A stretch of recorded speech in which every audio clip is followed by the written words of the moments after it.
A very good evening, Frans Otten Stadium, and a very good evening to everybody watching from home. Welcome to the 5th round of the Dutch Men's Premier League. Today we have a very exciting match between the Frans Otten Stadium and Center Squash Drachten. First match of the evening will be between the numbers 3 of both teams. From Center Squash Drachten we have Louis Delbeke, Belgium number 2.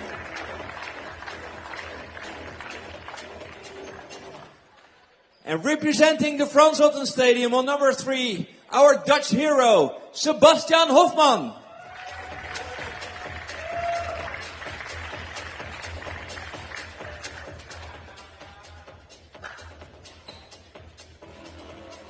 And on number 2, for the visitors, where is he? Where's everybody? There he is.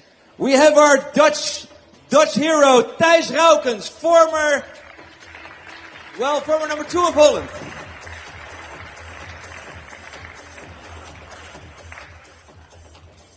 And for the Frans Otten Stadium, making his debut from Portugal, Luis Suarez.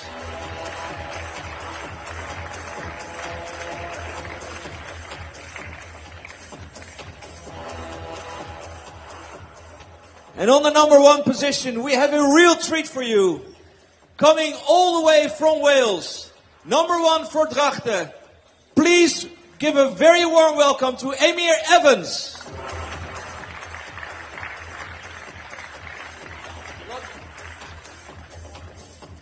And then representing the Frans Otten Stadium, number 1 team, number 1 position, recently became number 10 of the world for the first time. Give him a warm round of applause, Youssef Soliman.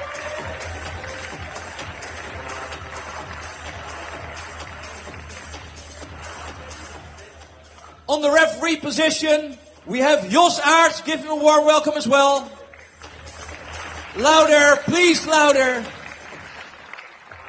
And enjoy the evening.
Half time.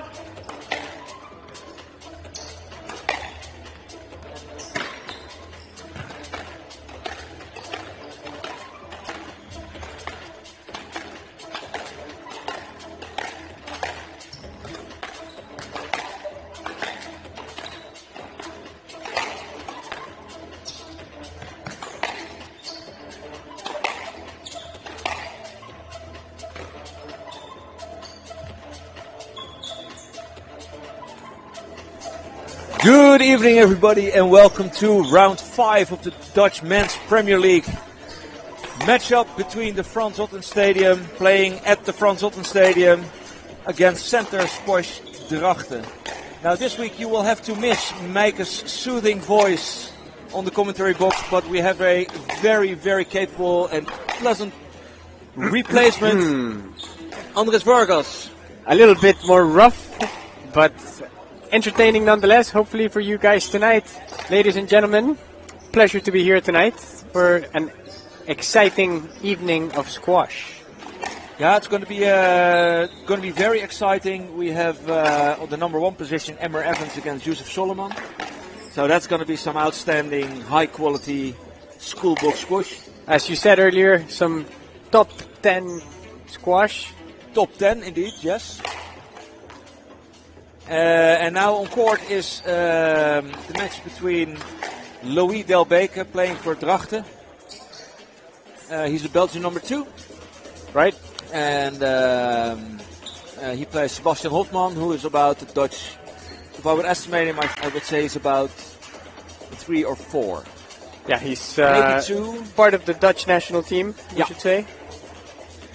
And then I have not watched the young Belgium. I actually don't know how old he is, but he doesn't look beyond his 20s. He's 44. He's 44. No. That was a joke, Andres. Come on. Sorry, I'm warming up. No, I don't know his age as well, but I've seen him compete in the Belgian nationals. And of course you have Belgian champion Yuri Hapers.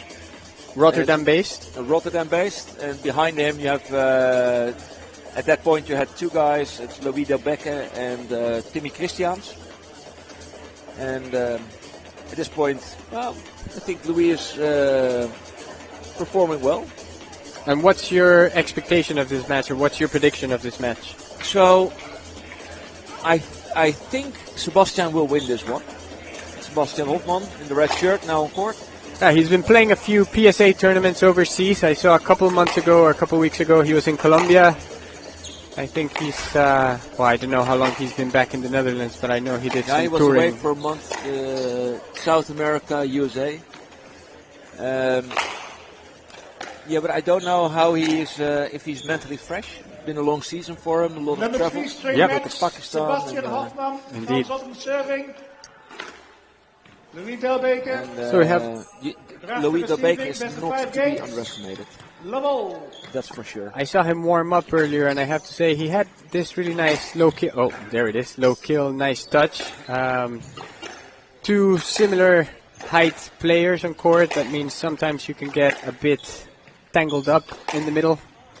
They're not small players, but let's see what's in store for tonight. Oh, and I think, by the way, that Squash Levels would predict that Louis Delbeke takes the win. And I normally don't really disagree with Squash Levels, but in this case you're a contrarian. Yeah, but it's also a little bit of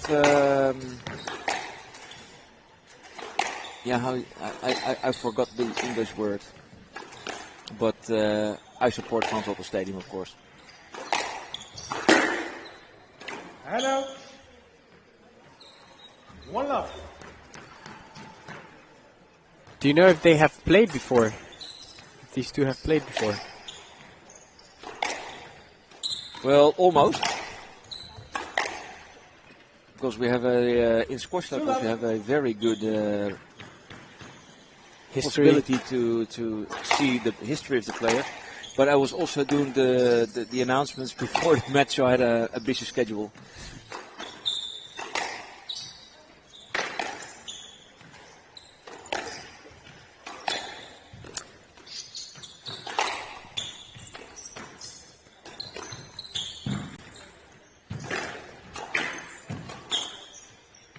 First impression about Lewis, he's tricky. He's got this little hold, especially in the backhand, short swing, snaps it. Yeah, it's a short backswing.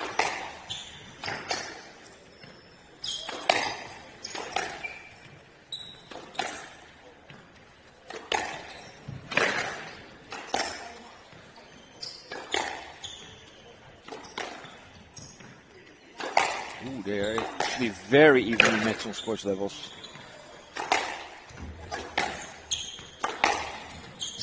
Oh, it's going to be a no let. Yeah, scores levels predicts a 3-1, but it's for every 11 points that Louis will make, Sebastian will make 10.6. I don't understand why they just say, well, let's make it 3-2. Anyway, they've played each other many times. And as I see now, it's 4-1 to Louis Delbeke. Sebastian won in 2023, January 28th, but this year he lost 3-1 in February.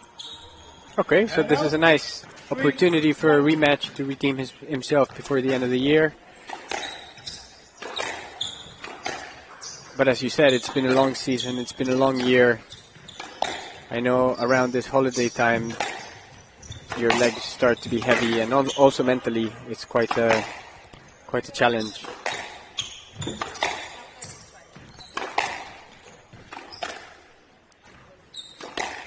So first couple of points of the game, Louis has nice shot. Gotten the upper hand, but it's quite even, I would say. Both players are just warming up to the court, moving each other around. Correct.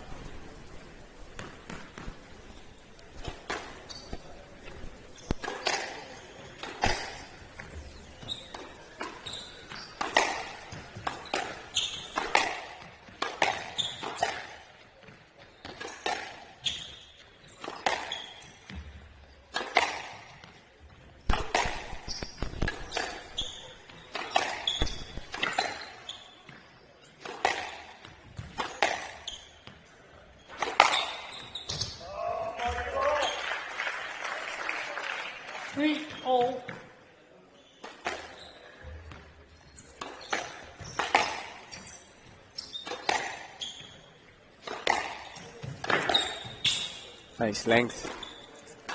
Ooh, and what a finish. That must have felt great there. 4-3.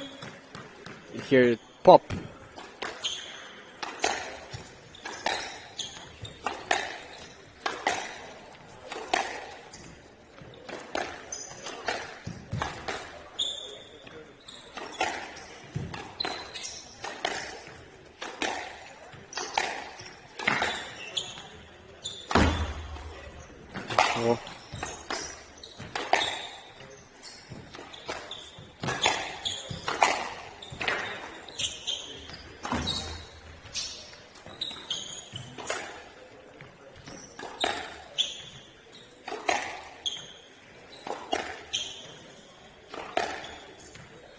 By the way, we have some other exciting matchups today as well.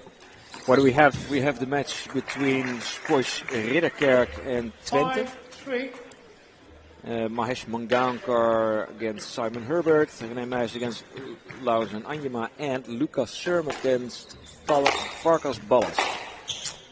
I'd probably put my money on Twente and just looking at the names. Yeah, but let's see how it evolves over. Nothing has started yet. Then we have Squash Utrecht against Meersquash, and that's Ben Smith against Declan James. Roshan Barros against Sam Todd. I'm glad he's back, Sam Todd.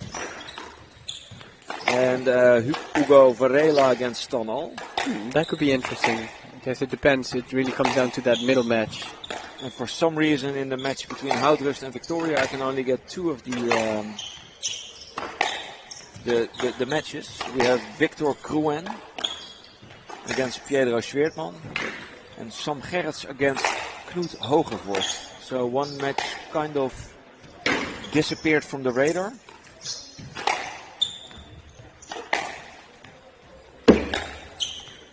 But I think I can find which one that is. Oh, it's the match between Will Salter and Yuri Hapers. Aforementioned Yuri Hapers. And Will Salter, by the way, is a guy who in the Corona pandemic had his built a court in his father's shed on the farm. Where was this? Here in the Netherlands? No, it was in England. Oh. 6-3. I have to say, Sebastian looks like he's playing a little bit more defensive than Louis. Louis. Oh, nice shot. And out. 4-6.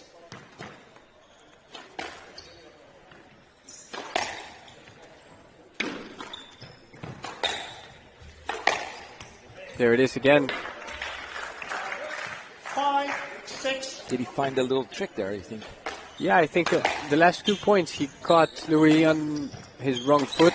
Couldn't really figure out where he was going to hit.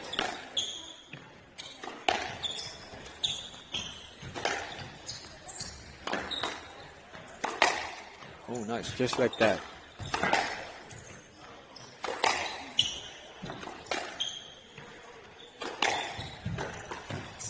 Nice low kills.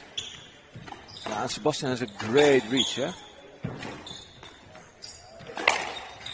Step towards the ball is gigantic.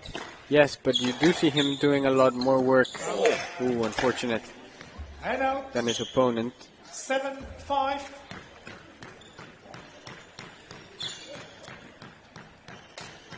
Looking for some off-court instruction from his team.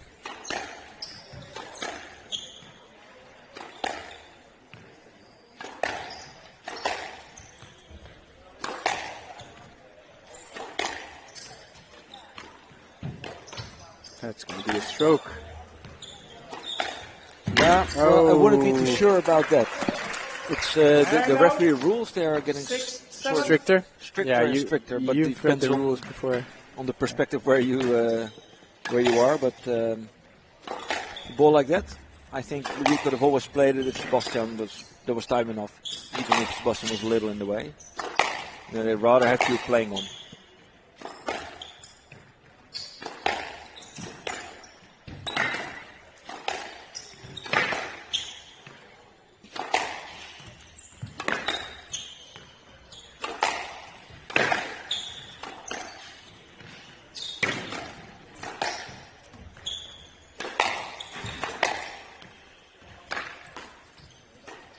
Ooh, great shot. Nice finish. 7-all. Key point here.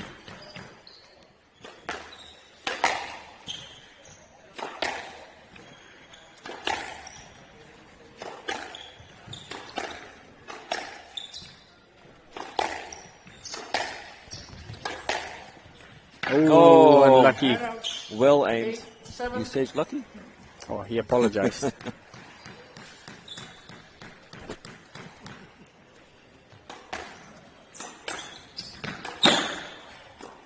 And out. 8-all.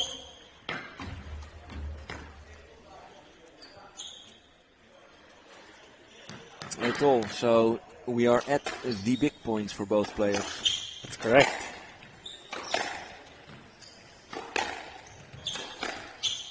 Slightly better length from Louis.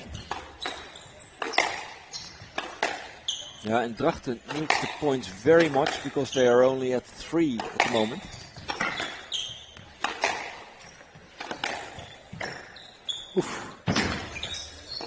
Ooh. Oh, great catch from both players. Oh! Sort of a double nick situation there in the back of the court.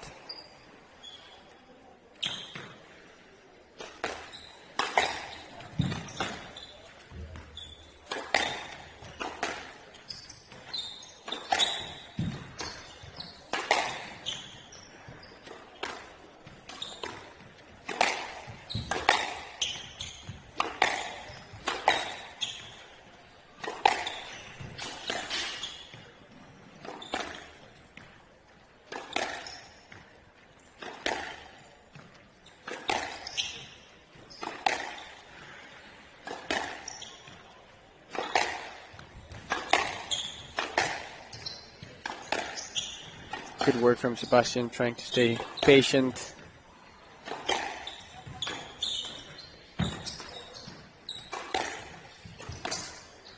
Waiting for his opportunity. Just like that. And that's a stroke.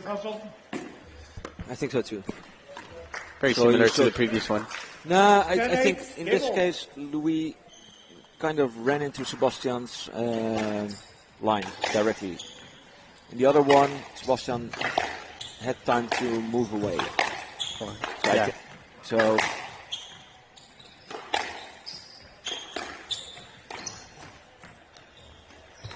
two shots from Sebastian puts him into trouble.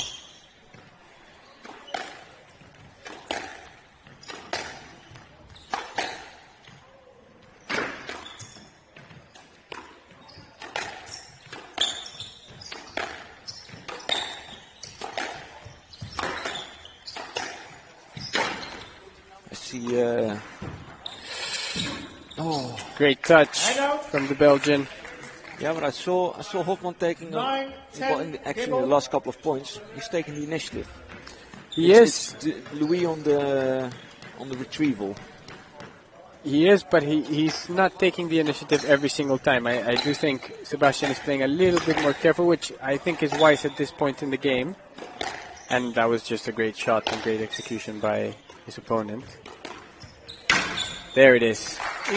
Patience has paid off in this game, ladies and gentlemen. Sebastian coming from behind to win the first game of the night. Yeah, very good, very nice game to see.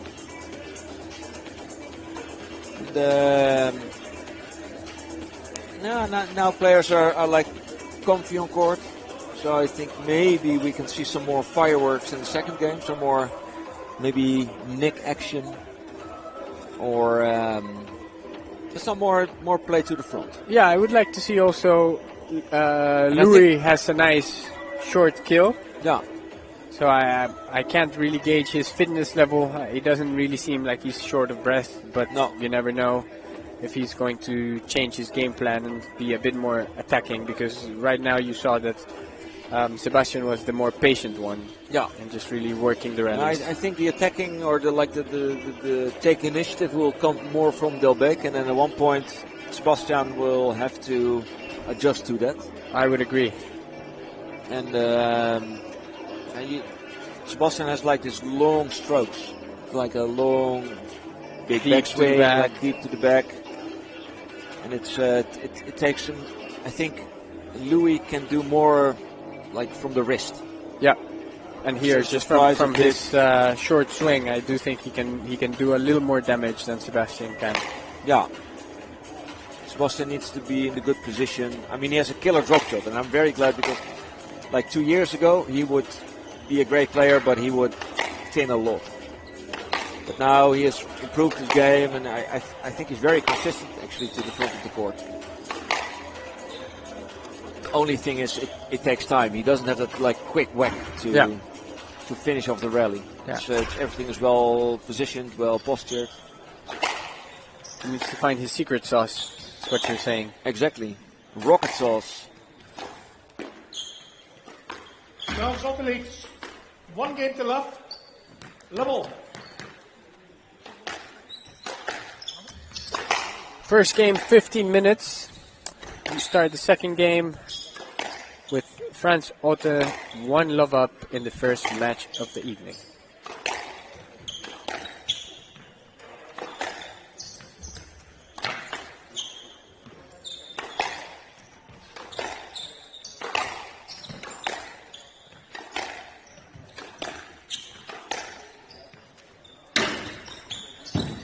Nice.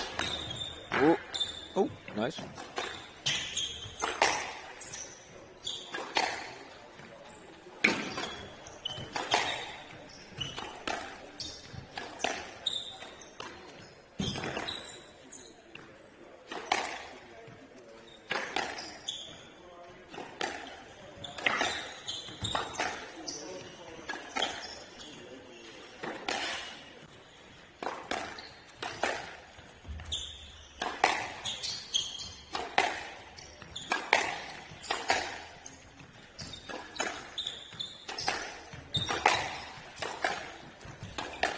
So that shot right there, you saw that well, a few shots ago, but Sebastian had put Louis in a tough position in the back left. The ball came to the middle and he just hit a low cross court. Yeah. Almost a bit missing an opportunity to hit a low drop. It doesn't need to be a winning drop, but just a low drop to make him go to the front. Utilize the corners more. Exactly. And I think that's indeed what you were saying earlier, that maybe that's a bit what he's missing. That little snappy shot, surprising shot, that it does require taking a little more risk, but it can pay off. Yeah.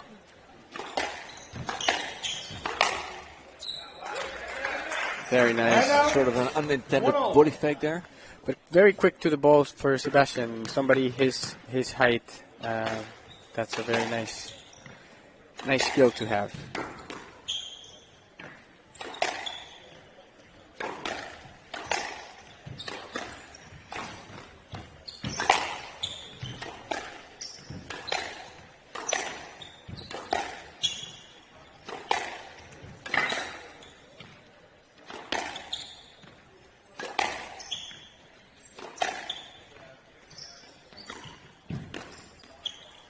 Watch the drop.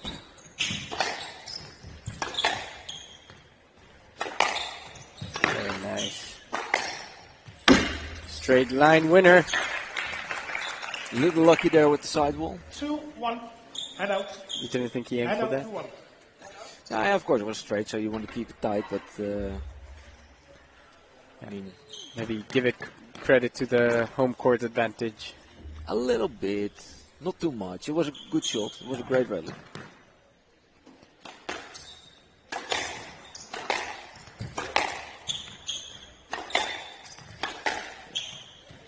But it is a special court. It is. A court that will be used in a couple of weeks from the Dutch National Championship, if I'm not mistaken. Yes, most certainly. Are you going to join? I will watch. I will join as a spectator, not as a player.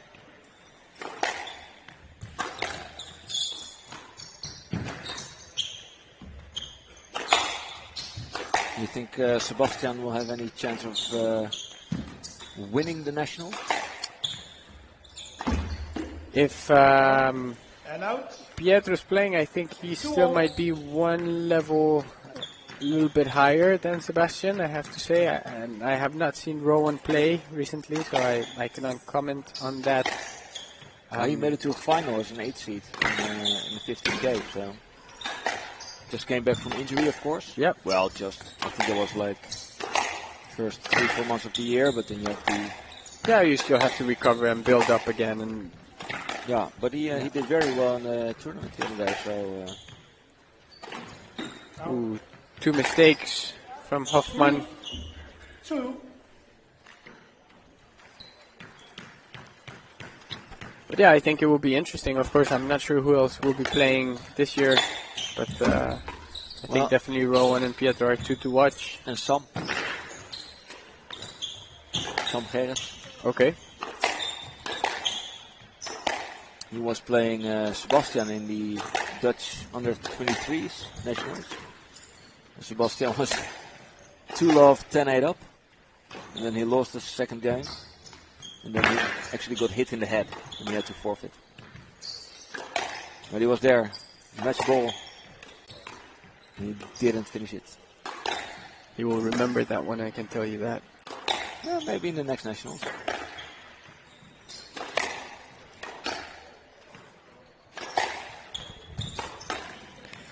Both players have gone back to somewhat of a more defensive shot, and there was taking the risk but not fully executing. Leveling up 3-all in the second game.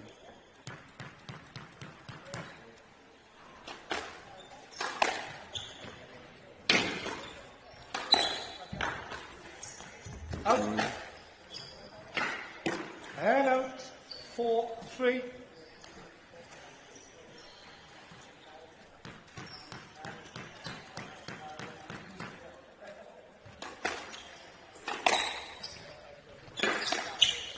I would have played a match like this, like with these long rallies. I would be soaked in sweat. My hair would be like, look at these hairdos. It's like the same as they got on court. It's the youth. They're the carrying a youth, little less weight. We were actually playing a little padel the other, just like 2 Earlier hours today, ago, yeah. maybe 3, 4 o'clock. But then also, and it's even less intensive than squash, but I was... Yeah, you were getting a workout. yeah, not even that tired, but it was like still a workout. I do have to say, if you get 4 players of similar level in padel, you can actually have a nice workout. You can rally and you can have a nice... Ooh, that's going to be... Ooh. Yeah, this was strong. And Sebastian didn't move. 5-4. Okay. Following I could- your theory, I would have said, okay, there's still some room to play. No. In the other, the one I didn't give a 6, stroke, 4. or that was in the first game that we played on, Sebastian was actually getting out of the way. This one, Sebastian gave up. He didn't was try, just still could have been a little bit room to play, especially like a straight ball. But you can see the body language of Sebastian. Unlucky bounce from the front wall. Life. Got to deal with it. Exactly. You have to deal with the cards that you are dealt. Ooh, that lovely was a nice touch. one. It's good. So similar situation as the previous game where Sebastian was 2 points down. And then he leveled it up again. So let's see if he manages to do it this game. I think he's still in it.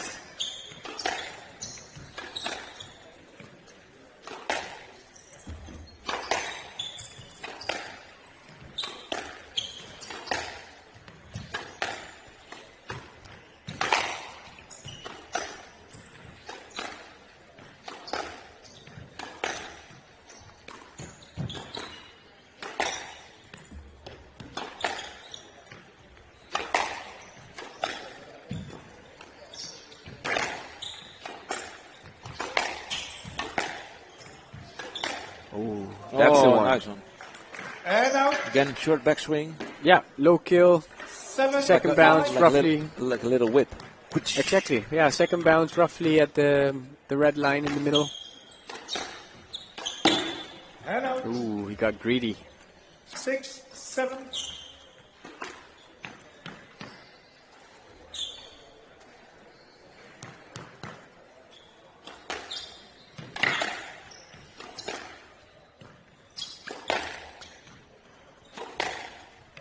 How's our ladies team doing this year?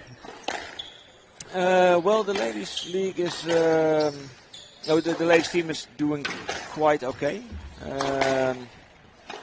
There's 10 matches for every team in the season, and yeah, in the first 5, I think we are around 4 right now. But in the first 5, nothing really happens. You just build up your point average, and then in the last 2 or 3. It will get really exciting. And there's 4 teams, I think, capable of winning the league and actually fighting for it as well. And the Frans Otten team is one of them. Very nice. Oh, Great shot, nice hold. And out. 8, 6.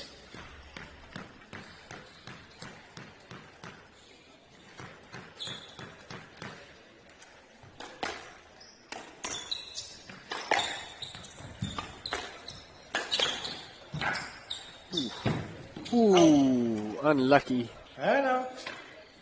7, 8.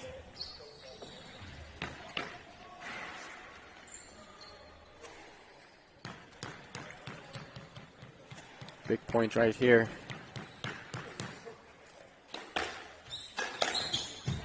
And out.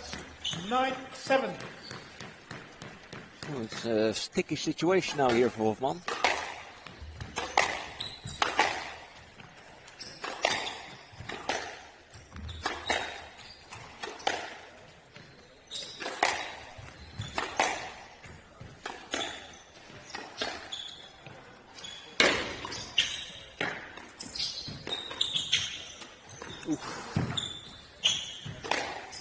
Nice shot. One. Did very well to play that length there And and score a out. point of it. 8-9.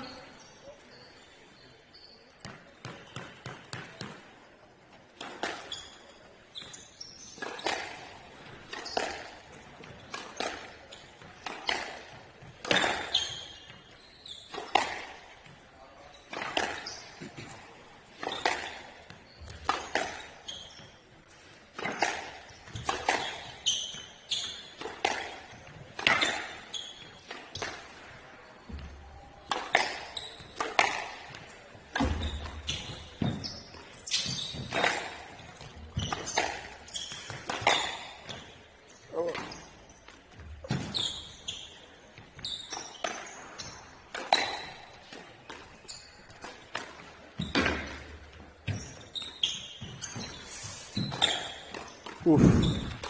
And that's going to be a stroke. Backswing, huh? Drachten. That's 10-8. unlucky. Unfortunate Game indeed.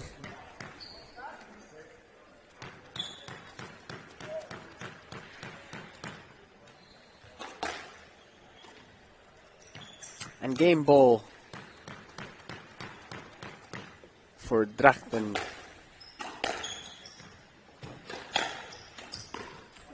Lovely shot from Sebastian. And Back out. and touch. Still a game ball for Drachten. 10, game ball.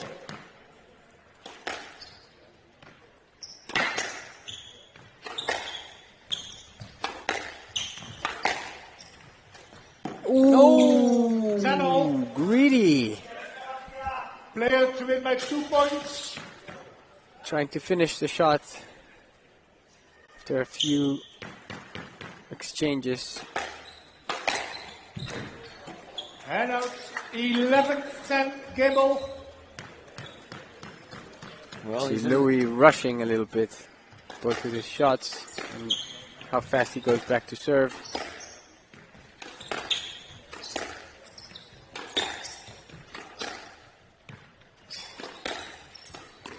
nice. Quick.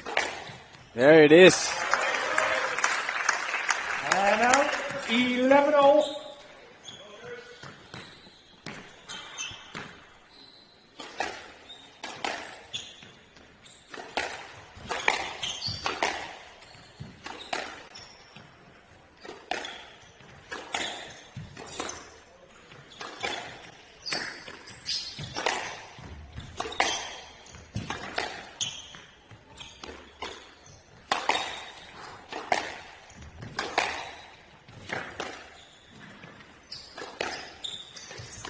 Lovely Nice shot. one. That's an Omar shot right there. Omar really 12-11, teaching Sebastian game how ball. to take his space, which he can rightly do so, but taking his space, making Louis go around him to go get that shot. And in a way punishing him for hitting a loose shot. Very well done from Sebastian.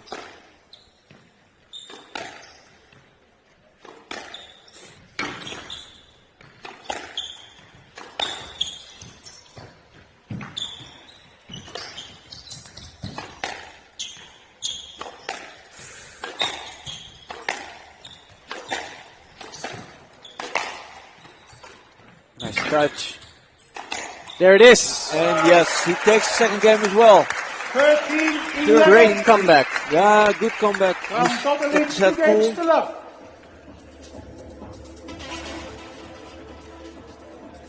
Down 2 game balls in the second game. Yeah, but it seems to be it seems to be a tough match for Sebastian, like physical. It is. I It's do. very good he won this game, because if it would have been 1-1, 2 close games, then it starts to get very mental as well.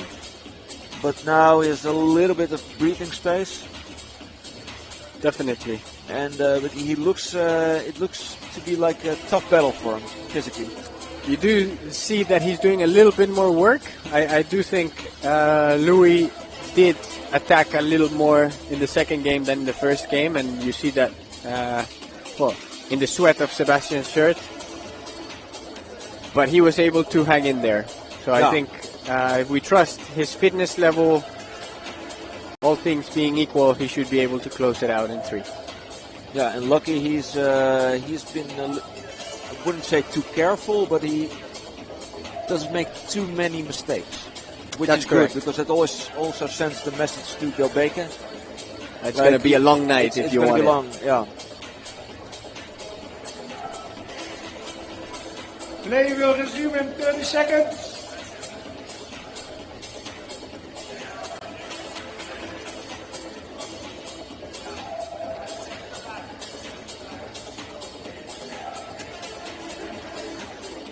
Yeah, and let's take everybody to a little bit back to the league, where we have nine teams competing.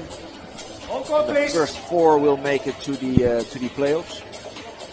And if you look at the teams, Frans Otten should be one of the 4, but there's like 5 others that also should be one of the 4. We have a very strong Coulisse Twente with Rowan Doming and Laurent-Jan Anjema. Victoria Rotterdam. We have a very strong Houtrust with Sam Gerrits as the Dutch guy, but also Iker Pagares, who's a very good player. And, a very good league player. A very good league player. And Frans Otten leads. I would say Rotterdam this year is a little bit weaker than expected, but they're still league leaders after. Do they have Shurbagi this year? No, they never had it. There was no Ridderkerk. Okay. But also Ridderkerk had to tone down a little bit. But on the other hand, Meersports with Paul Kool. It's very and a lot of very exciting youngsters as well in the league, Andres. You have teen revelation Mohamed Zakaria playing for Frans Otten Stadium this year. That's correct. Climbing up the rankings pretty fast. Oh, this kid is amazing. He will be like number 30 before the end of the year. You think so? Before 2025, you mean? Oh no, then he will be top 10. You think so? No. Wow, bold prediction. I would bet on it. And then you have John O'Brien playing for Meersports. We have Reese Evans. And Amishen Raichandran, which I think is a very cool player from Malaysia. Yeah.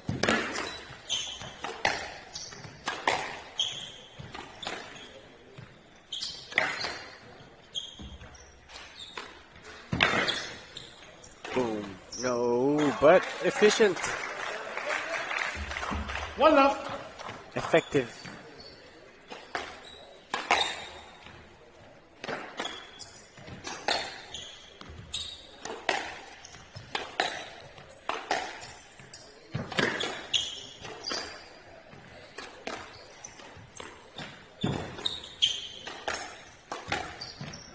Oh. And out. I do see that Louis plays really well in a straight line, but it takes a little bit more effort for him when you play the twist and turn game with him. You give him the straight line, he has the nice low kills. So if Sebastian plays the straight lines, then Louis, if you make Louis turn, he faces some difficulty. Exactly. Yeah.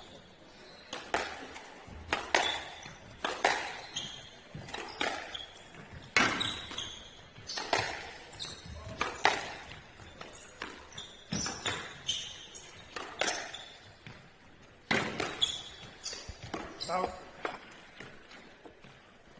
3-1.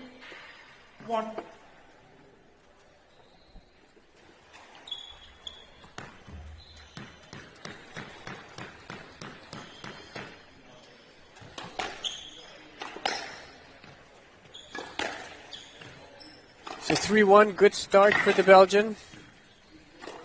Like in the previous 2 games that he lost. That is correct. But it was always roughly a 2, maybe max 3-point lead. Yeah. 4-1. I once was commenting with Nick Matthew, who probably doesn't need any extra explanation. But he had a very solid belief in the fact that 2 points is the maximum of difference. It's like an alarm point. If you're 2 points behind, then he would walk through walls. If he's 2 points ahead, he would also do that. But it never got to, when he was behind, he never let it come to 3. Huh. Definitely worked for him. That's 2.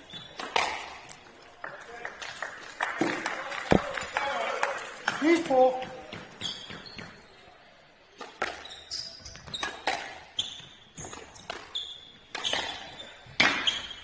Out. And out. 5-3.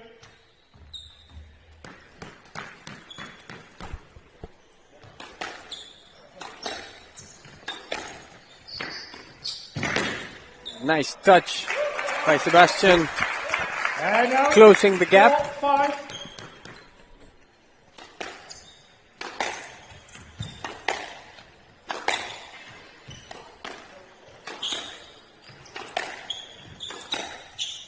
If we were able to look at the stats of the winners, I would think that a lot of the winning shots from Sebastian have come from the front left corner. I have the same idea as well, yeah. Yes, That left. ball. That's the right call. 4-5. Yeah, but I think Sebastian's body Yes, blocks left. the ball a little bit better on the backhand. I agree. And I don't think like intentionally blocking Louis, but more it's blocking the view of the ball. I think so too. I usually when I play with him, I try to avoid giving him that mid-court backhand space because I know he can be dangerous there. And you're right. I think he does hide it well, and then he's got a few shots that he can use. Unlike the forehand, I think then the forehand has maybe less variety for Sebastian.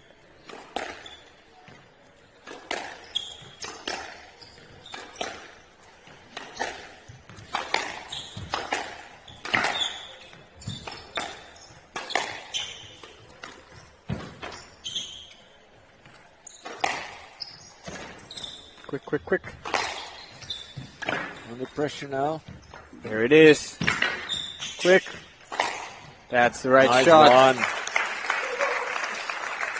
And he comes back from 3 points behind. Again, eh?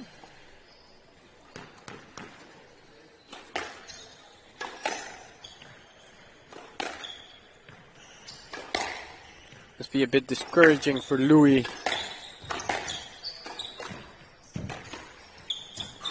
Yeah, I think also already that losing that second game was a tough cookie, mentally speaking. That is true. And Like out. 10-8 up. 6. You have your 5. game ball, and it's totally different matches if you tie the score after two games. Well, then you know it's going to be a long night if you want to come back. Nice touch. Come on.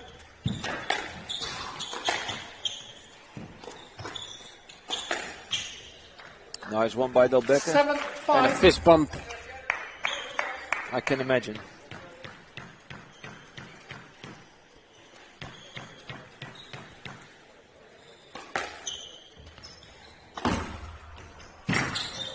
Ooh. Ooh. 8. Ball was 5. good. Gave away the advantage pretty quickly. Or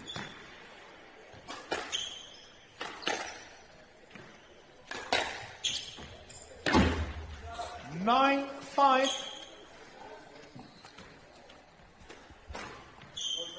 Okay, that's not too good. I think those last 2-3 points went by pretty quickly.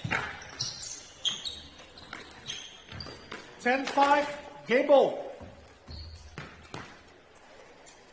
Think it's physical? I think Like it a has little to bit, do. It has to do with some physicality. I think Sebastian still has quite a bit left in the tank, but I do see there you see it again that Delbeke was just attacking a little more. Nice Poor one. choice. Well, that's just the right time to turn 10, things around. Game ball. Just about. To start turning around.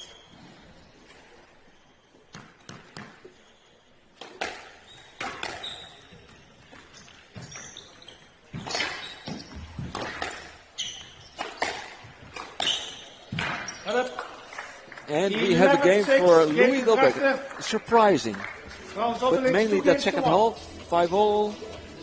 6-5, 10-5, 11-6. Indeed. It's Indeed. like in the snap of a finger, blink of an eye. It went by pretty quickly, I have to say, that second half of the third game. I'm a bit surprised because in the previous 2 games it was actually quite the opposite. Sebastian was really the patient one, trying to build up and stay in the game, but the story was different in this third game. Did you think it started when Louis hit that funny looking cross-court drop shot from... So when Louis was standing in the left front corner and he kind of, with a weird flick, you saw Sebastian looking, but was that good? Yeah, I think yes. And I think this is a bit what you have sometimes, that the momentum changes really quickly and you don't know what hit you. Right? That you suddenly you're down 3 points and you say, "Woof! What happened?" You find yourself in trouble. So I think it was one of those moments.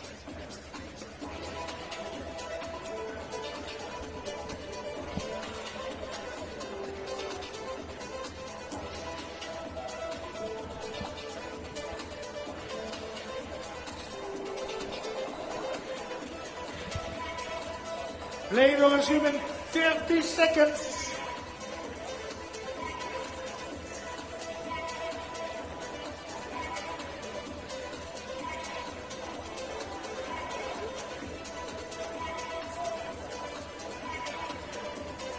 In 15 seconds.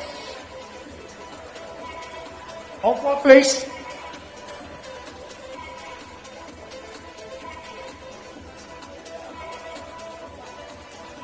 Time.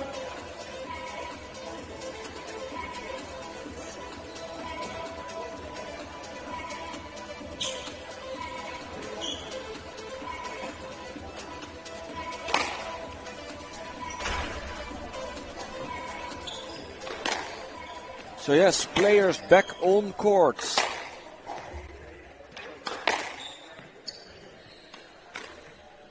Frans Otten leads 2 games And to I 1. must say, Graag Andres, serving, level. Delbeke looks fresh. He does look fresher than Sebastian. Yeah. I think that's true. I think this one, especially at the start of the game, will be very mental for Sebastian. Yeah. Doing things like that, right? You need to stay in it.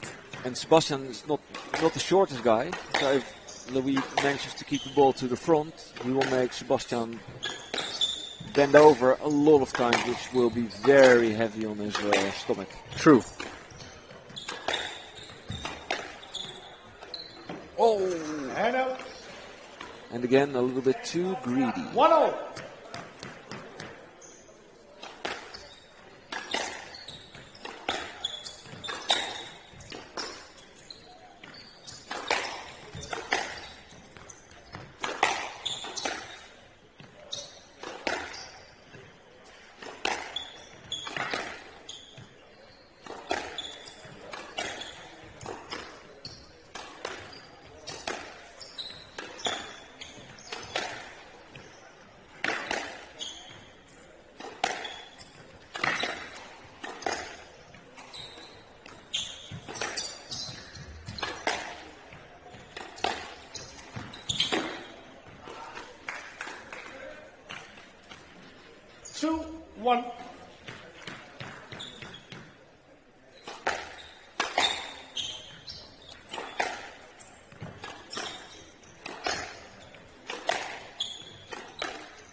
Ooh. Down the middle shot. Cheeky ball. But there you see it again. Right? I mean, he's now moving him a little bit more to the front. Yeah. And if you see his position, he moves him to the front, but most of the shots that Sebastian hits off those go to the back again, right? So you don't really... You can wait from the back instead of going to fetch that ball, right? And so you're wasting less energy while Sebastian is really doing all the work. Shot. Oh. Come on.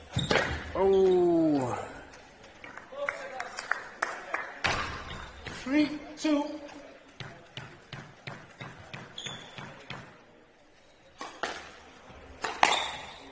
And out. Nice one. Nice finish. Even it's good to have like you lose a couple of points in a row and then you just make a winner. Mr. Hofman, you're delaying the game. You're taking too much time in between the rallies. You're delaying the game. Please carry on.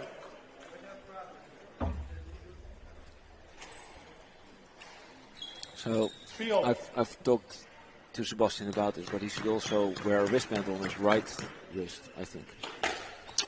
That would definitely help. It would help against sweaty hands, and I know from experience.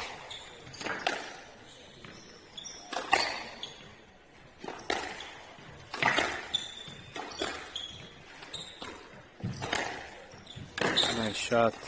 Nice shot again. Playing down the line. Just a little bit too short of a length. There it is again.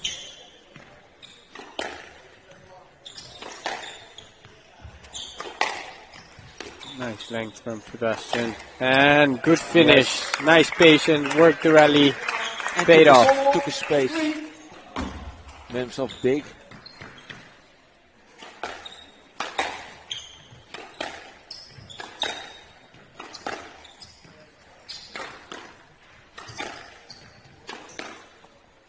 See the momentum switch a little bit again.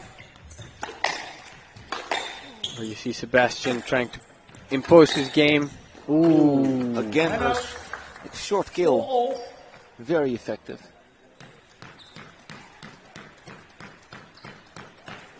But let me ask you something. What do you think of the pace changes in this game? I think what you see now is a good example where you had in the first couple of points Louis really setting his pace a bit more short and hitting those cross courts. Then you had Sebastian kind of imposing his where it's a bit more straight drop. And now you see the tide turning again with the short cross courts and the twist and turn that Louis is making Sebastian do. But what I see is that, like, if you want to, in this match, if one player wants to surprise or do whatever, it always goes to faster. It never goes to slower. That is a good point. Yeah, indeed. I think if anything, Louis uses the height a little bit more than Sebastian does, but it's also not very clear that that's his strategy. More because he has to, like a good drop shot, and then only way out maybe is then a lob. Like a very predictable pace change. Indeed. But you don't everything. If you listen to the rhythm of the ball, it's like one-dimensional. Then goes faster a little bit. It never goes slower.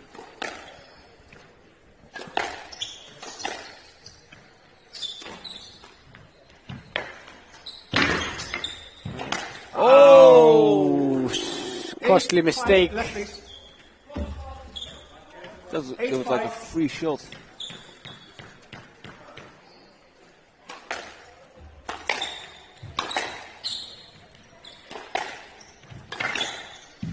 And again. 9-5. I think Louis found Super Sebastian's kryptonite there. I think so too. I think so too. I think he's now definitely seen that Sebastian has slowed down a little bit physically. Yeah. I still think nice one. Quite a bit in him, but he's definitely lost some speed. In terms of stamina, he's still got 5 games in there, but he nice shot. He has lost a bit that quick step. 7-9.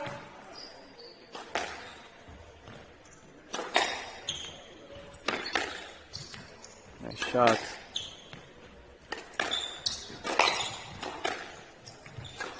Ooh. Oh, and a lucky break there for Super Hofman. Creeping up on the score, 8-9 or 7-9. No, it's 8.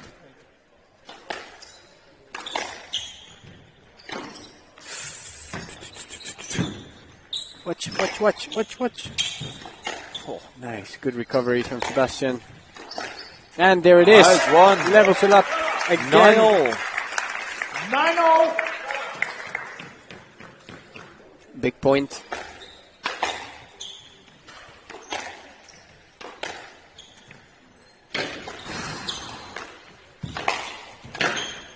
Take your space. There it is. So, third match ball, Andres. 4 points in a row. From Sebastian Hofman coming back. Great moment to... Careful. Oh, what... Great get. Great get from Sebastian. Here it is. Oh, he did it. He had it. He was touching that ribbon on the finish line, and then 10-0, player driven by 2 points. but we have seen our first match ball today.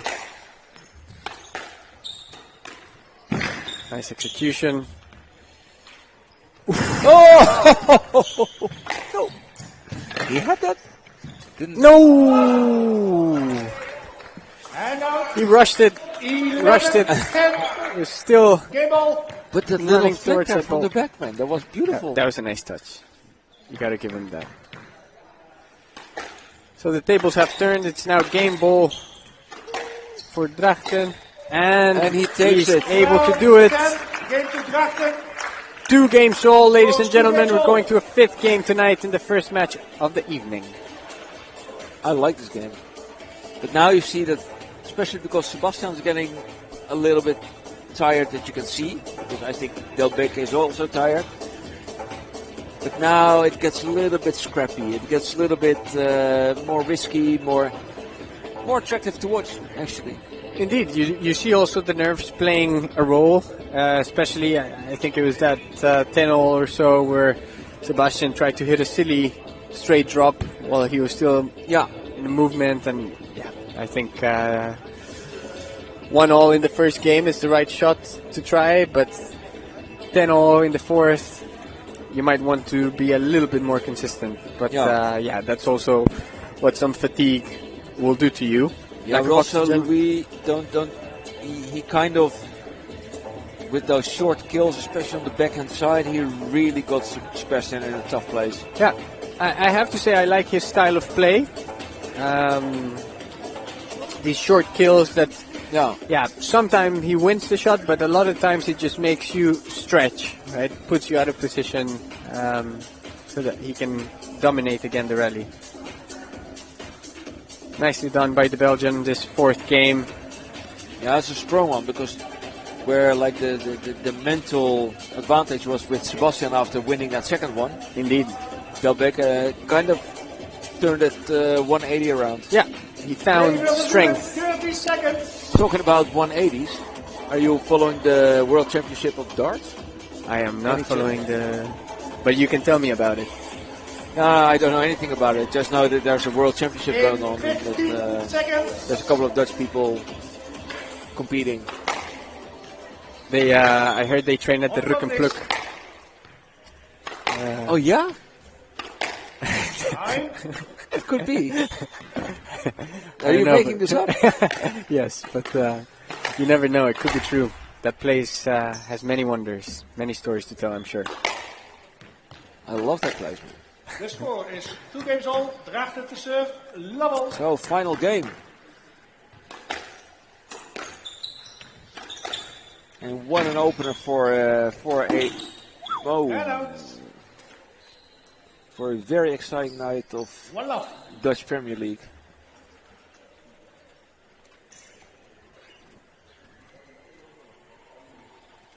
And we have the number 10 of the world running after the ball. Can't find it. Ball boy. There it is. Kind of brings some humility to the game. 1-0.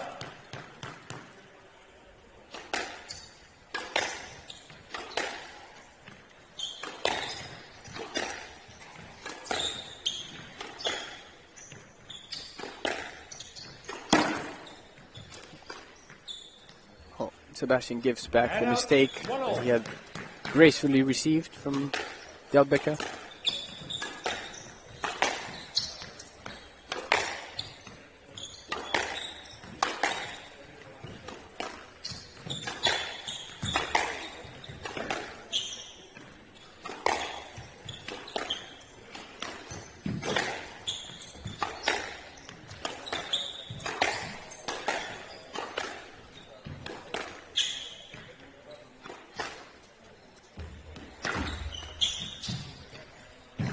Nice finish.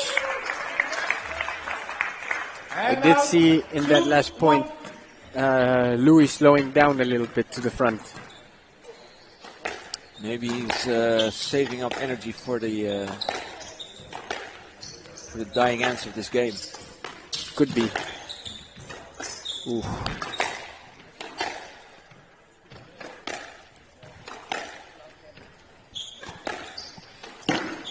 Right shot. Poor execution. In the 5th game, when tired.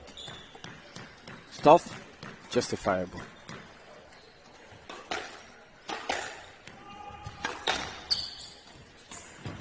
Nice shot. And out. 3-2.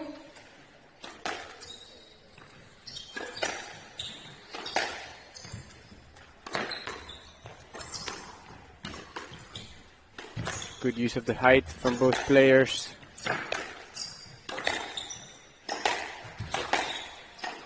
And great finish. Good use of his reach from Sebastian-Hofman. Cutting that ball short. There it is again. And again. And again. Let ball. Oh. Yes, Anders. And out. 3. Oh, that's why you don't make the decisions here. Indeed, I think I'm playing squash from 15 years ago, or under the rules from 15 years ago for sure. Okay, so is this? Did you know that this referee always tells that about Omar's game? No. It's like no. Omar played squash of 20 years ago. I have to bring him up to speed. Bring him up to speed. Yeah. And now you say the exact same thing. Which is true.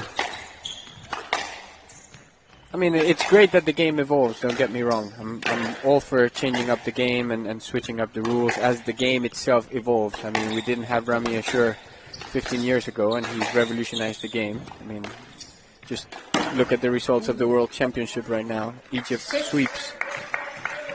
6-3. In an almost all Egyptian final. For the men's, yes. Well, no, they're Egypt raised, but they're Englishmen, of course. Yeah.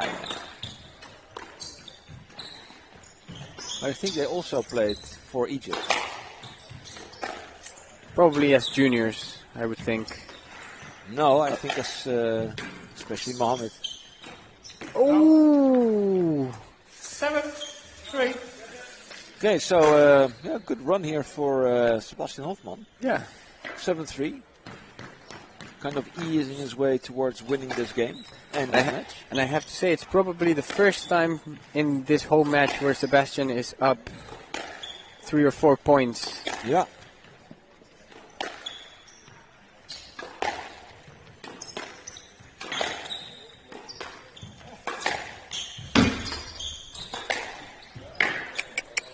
Almost there.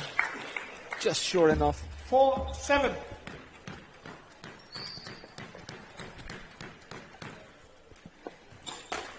Oh, I think we'll get conduct warning for that. No conduct warning.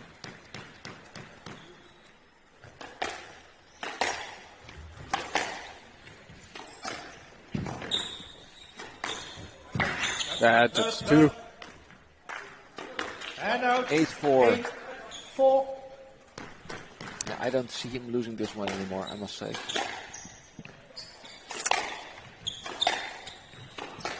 Unlikely, but still possible. Now.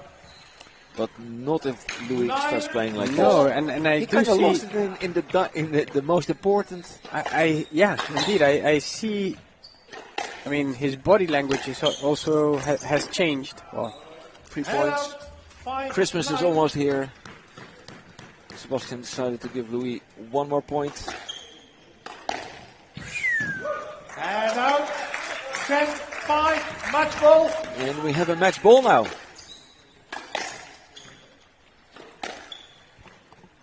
We have a match that could have been 3-love turned into an exciting 5-game match. 2 tie breaks.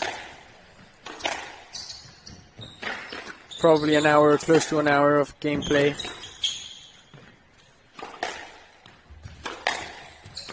Ooh. And out. 6-10, match ball.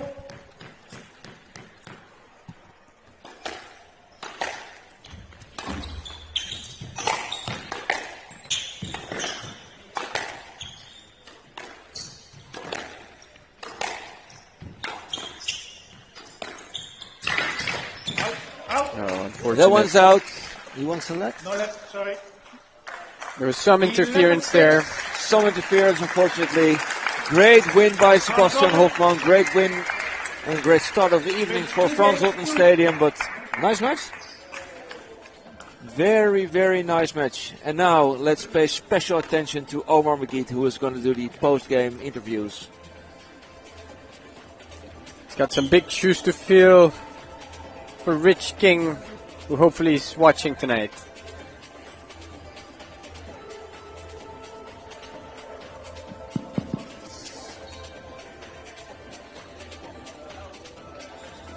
Louis, well played.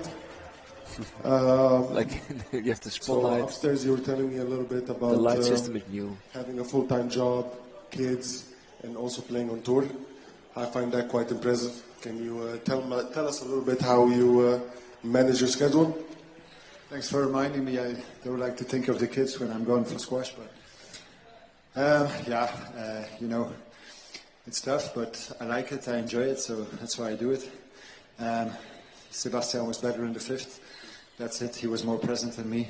Felt a bit empty, but credits to him. He was on there. So congrats to him. You dug in quite hard in order to get back into the match. What do you think was the difference in the first 2 games? Well, just details. I should have won one of the first 2, but that's easy afterwards. I think it was just small details. He surprised me a bit with his forehand straight. So I think that was the difference, just some little details. My kills weren't getting in the 3rd and the 4th they were, so just those little details, I think. Well played and hard luck. Big round of applause for Louis.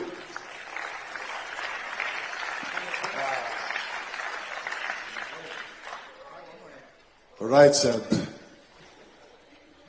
Into the light. So, another match, 2-love up, lapse of concentration, but you managed to come back into the match. Tell us a little bit what was going on through your head. No, I think this is something I've been working on for quite a while now. I feel like I lose my focus sometimes on court. It's pretty annoying, and I'm working on it. So I'm happy I got strong and got into with my head into the game again in the 5th. Managed to take the win, so happy with that for the team. But yeah, it's been something I'm working on, and I know for sure it's gonna get better soon. So. Well, Sebastian won his first match this season, and I would like to remind everyone that he's actually the first number 3 player to win his match this season. So, well done.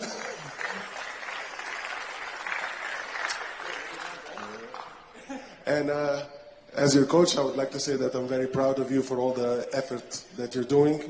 A lot of people don't see what you're going through, but I see it and I appreciate you for it. So big round of applause for Sebastian.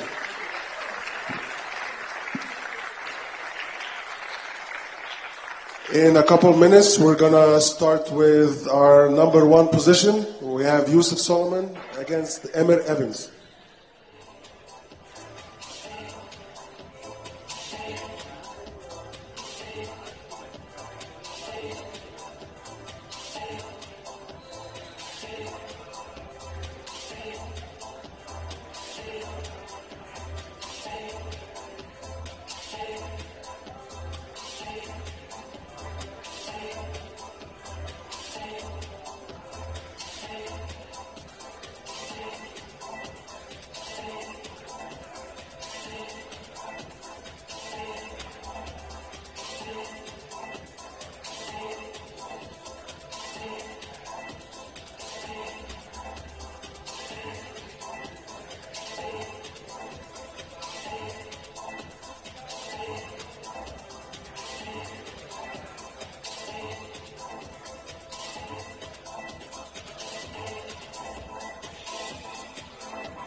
Okay, everybody, after seeing a very, very exciting third position match, we ain't seen nothing yet, because now on court will be the number 71 of the world, playing for Centre SQUASHTV, all the way from Wales. Please welcome, give a warm round of applause for Soliman-Evans.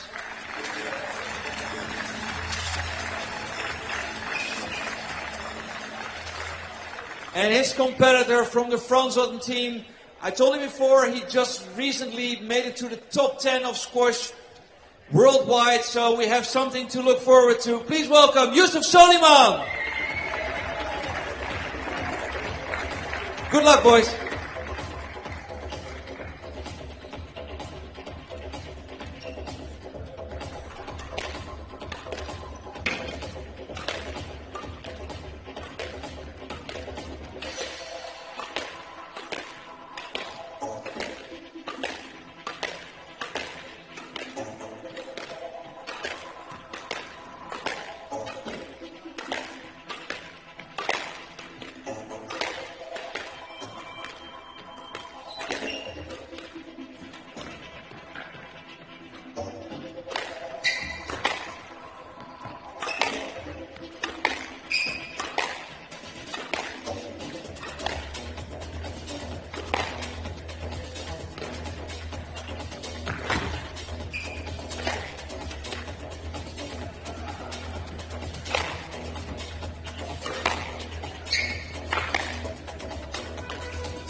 Half time.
Welcome back, everybody, to the fifth round Dutch Men's Premier League matchup between Frans Otten Stadium.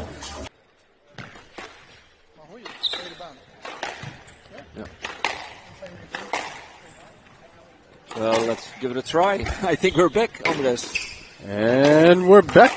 Yes, we were mid-announcement and then we had a power down, a brownout. So, but only on the commentary section because the light on the court was on and players actually started playing. And we have the scoreboard up and functional. So 2-all. The show must go on. Show must go on. And we have the second match of the evening. Who do we have, Daniel? Well, first of all, playing for Center Squash Drachten, we have Emir Evans. Of course, the younger brother of Tesni Evans. I think top 10 in the world for the women's players. Well, she used to be, but I think she got married and maybe. I think she had an injury. Yeah, indeed. But would very you good call hands. Marriage an injury? I would not. But I think you can see also from I don't know who are their coach, but they definitely have a very, very nice racket base, and they're very smooth with their racket. Yeah, and to finish the story, we have him against Yusuf Soliman, who just he just last week turned world number 10. He was also, I think, in the finals of the World Junior Open one day, losing to Diego Elias. 3-4. Oh, is that true? Yeah, but it was like maybe 10 years ago, I think. Yusuf was like 28. That would make sense. That would add up. So, but he made it to world number 10 for the first time. So, I think that's a great accomplishment. I mean, you're part of a select group that's only houses 10 players. So. No, indeed, it's no small achievement. So, great credit to Yusuf. Do you know where he's based these days? 'Cause I know he was for some time based in. I think he was always based in Egypt. He was based in the UK Cairo. for some time. No, he was in. In Bristol. Bristol, that's correct. I don't think that's the case anymore. Stroke to Frans Otten. 5-3.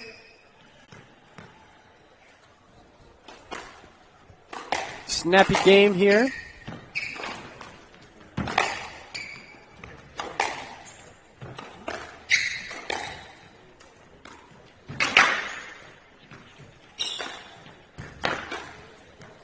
Stroke Frans Otten. 6-3.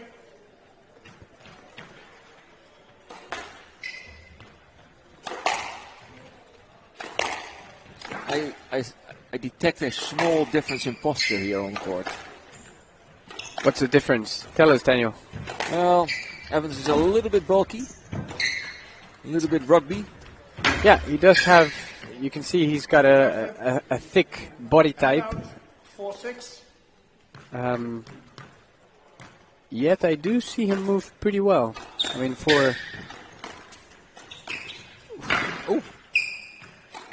Oh, there you go. Welcome to Egypt. Wow. See the difference in speed nonetheless. Yeah, and we've seen Soliman play a lot of times already on this court. And he just moves so silky smooth.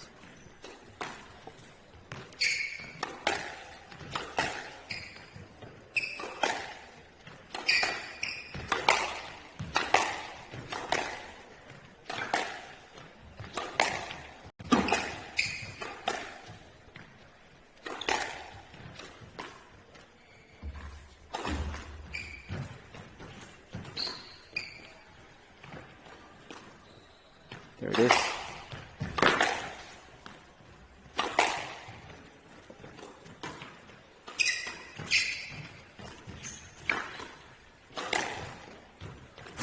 Nice one. Just go for it. Why not? No left. But, Mr. Evans, I want more effort to clear your shot, okay? The previous shot. No left. Hand out. 5, 6. That's quite a bit of work from Youssef. No. It's no left for him. But your previous shot, I want more effort to clear your shot. Okay? Yes, ref. 5, 6. Yes, ref. Okay, ref. Jeez, you sound like my mom, ref.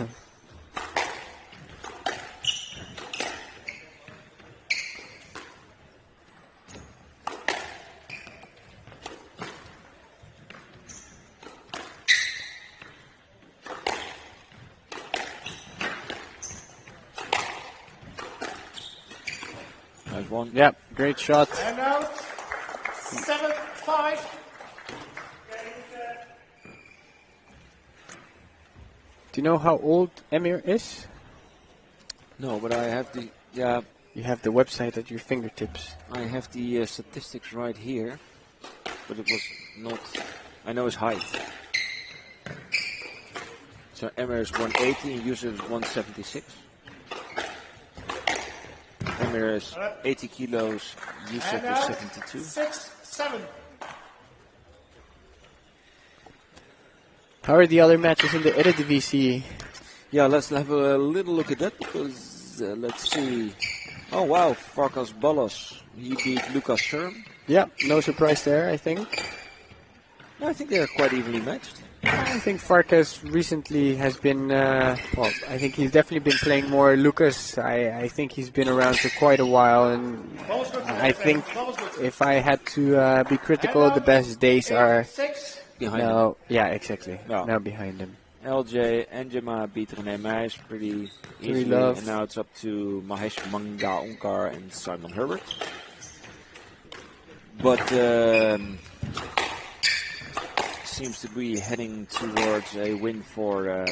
Well, it already is. It already is, yeah, because Twente won the 2 matches, so they got the 3 bonus points. Then in Utrecht versus Meersquash, Stan Al beat Hugo Varela. Wow, I would have not predicted that. I would I have. think it's kind of you fly someone in from Spain, Yeah, and then he loses. yeah, that's surprising, I have to say. But good for Mir Squash. Good for Stan. 9, 6. Yeah, and Declan James, Ben Smith still 1-0. Ben Smith, that's a name I hadn't heard in a while.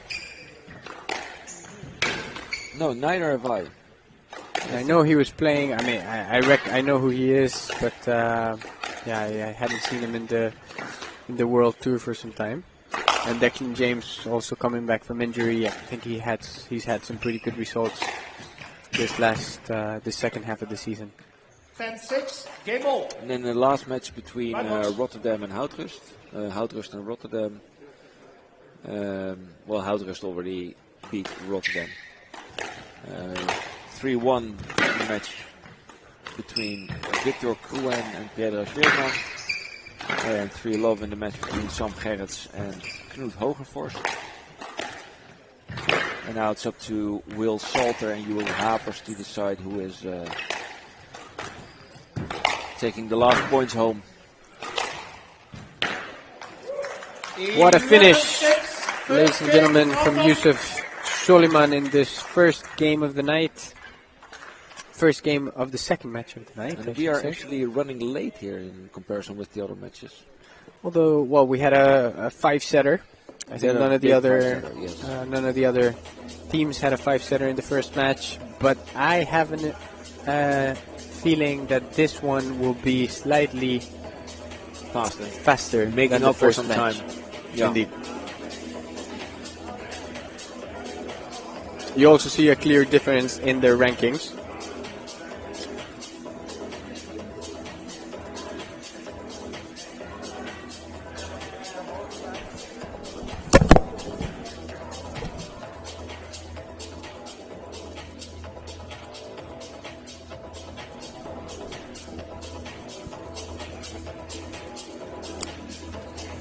So 10 minutes of match play in the first game. That's not too long for a. But the difference on the world ranking is quite. It's substantial, I have to say. Yeah. And I think normally depending on the tournament, you wouldn't even see these two players in the same PSA event. I think at 70, I'm not sure they would maybe qualify. Wild card. Maybe a wild card, maybe an event. Yeah, I think especially being top 10, I think he's going to play most of the major ones.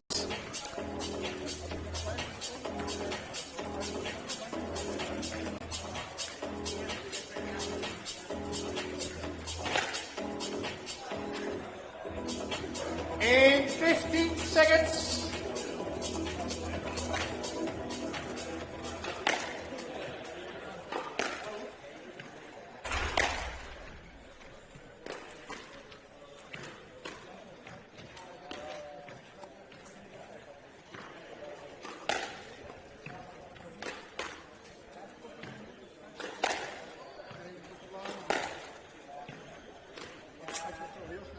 Frans Otten leads 1 game to love.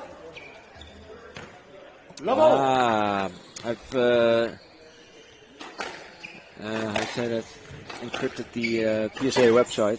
We don't have an age, but we have a date of birth. Tell me. Yusuf Soliman is of the 10th of January 1997, which would make him turn 28 next year. Okay. In the 10th of January. And Emir Evans is from the 25th of November of 1996. So he kind of just turned 28. Out. Okay, so similar age, both players. 1 up.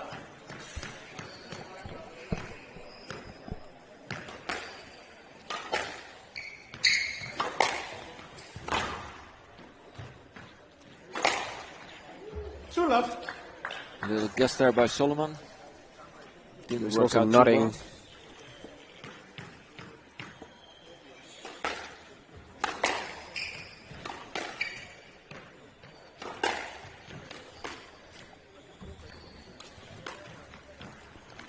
I have to say, I've never played squash in Wales, but it is a place I would like to go play squash in. There are very few courts. Are there? Only a few squash clubs. Probably more pubs than squash clubs. It was even the reason that they kind of didn't work with squash levels in the English junior circuit, because the kids in Wales would have way less opportunity to play matches. Interesting. Yeah. You would like advance in the ranking more easily if you have 4 love. if you have more matches. Of course. Yeah. No, good decision, if you ask me. No, I think so too. Or unless you can adjust for that in squash levels, of course. Okay, interesting start for the second game. 4 love up for Emir. Bit of a surprise, I have to say, especially after that first game where Yusuf was pretty comfortably in control. Now he's got to claw back, make his way.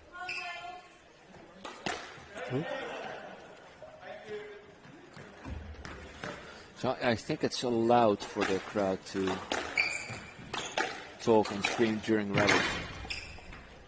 It is not. No, it is. It is actually in allowed. the new rules. I don't know if the rules are new, but it got my attention that it's not forbidden.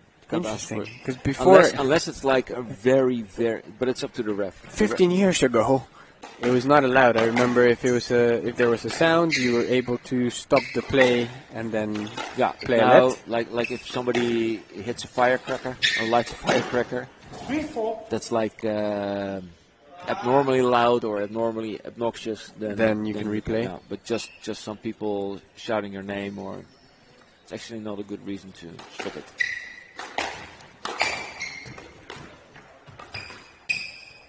Players should just grow up.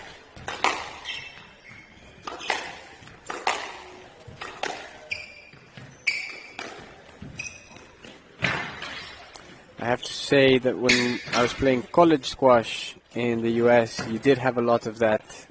4-all. No net. Ball was the good. The ball was the good. There was a line to the ball. 4-all. Sorry, yeah, you were saying in college squash, that rule of speaking in between during the rally, yeah, definitely did not apply. You had a lot of chatter, a lot of banter when you were playing. It kind of makes the match more vivid. Indeed. So it's kind of from a spectator's point of view, I would say good goal, but.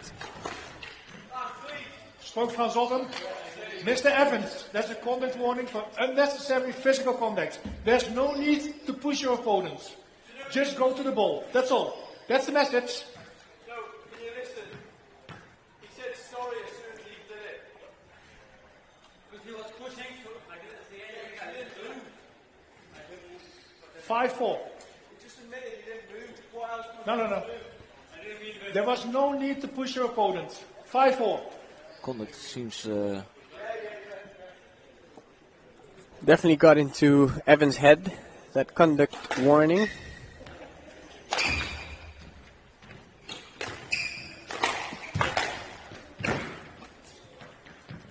Ooh. 6-4.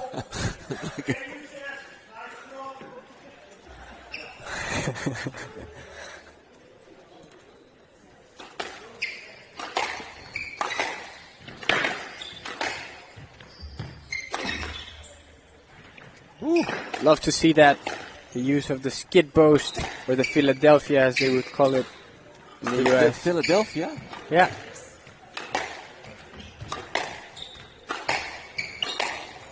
Why why? I think it has to do with hardball doubles. In hardball doubles, it's a shot that you can use quite a bit. That skid post. High one or just the high one? Yeah. Okay, So it basically from the front right hitting a high skid bow so that you switch to the back left. And in Philadelphia or in Philly, there used to be very good doubles players. So I can imagine it traces back to the hardball era in the US.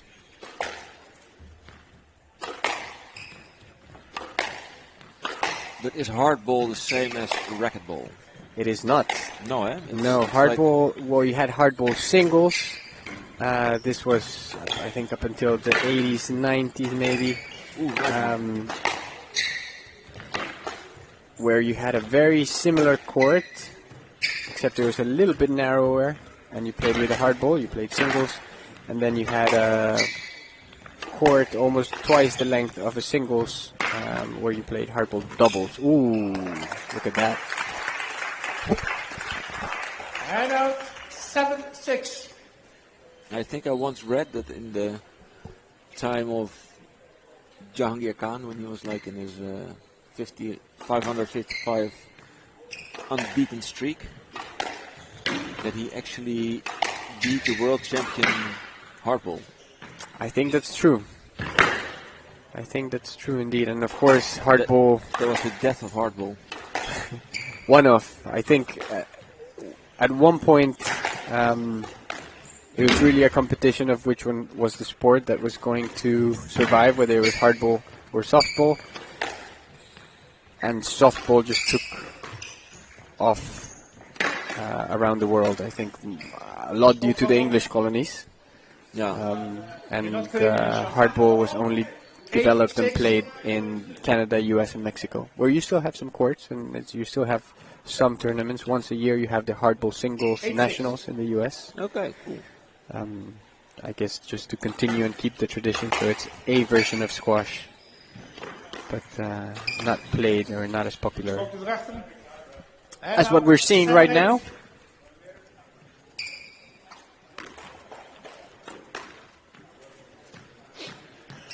So a bit more physicality in the second game, Daniel.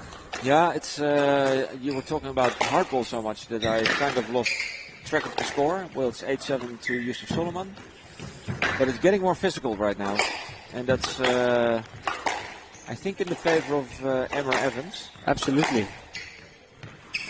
I have the feeling that he kind of used it as a weapon. Saw that? Yeah. Walking past, bumping the butt. I do see that, and I think that's been happening throughout the whole game, where they're just kind of giving each other enough room to get through. And while Evans seems a bit more flustered, I do think he's not really letting Yusuf play his game. So it is quietly getting into his head. You see that again? But it's also very annoying if there's a lot of traffic and you're in constant contact. And I think this is where the ref comes to play an important role. So you saw that point right there where there was an interference. I think normally, well, maybe that could have been a lead, but given the context and the situation of this game, he's awarding stroke. So he's really sending a message that this is a no-go.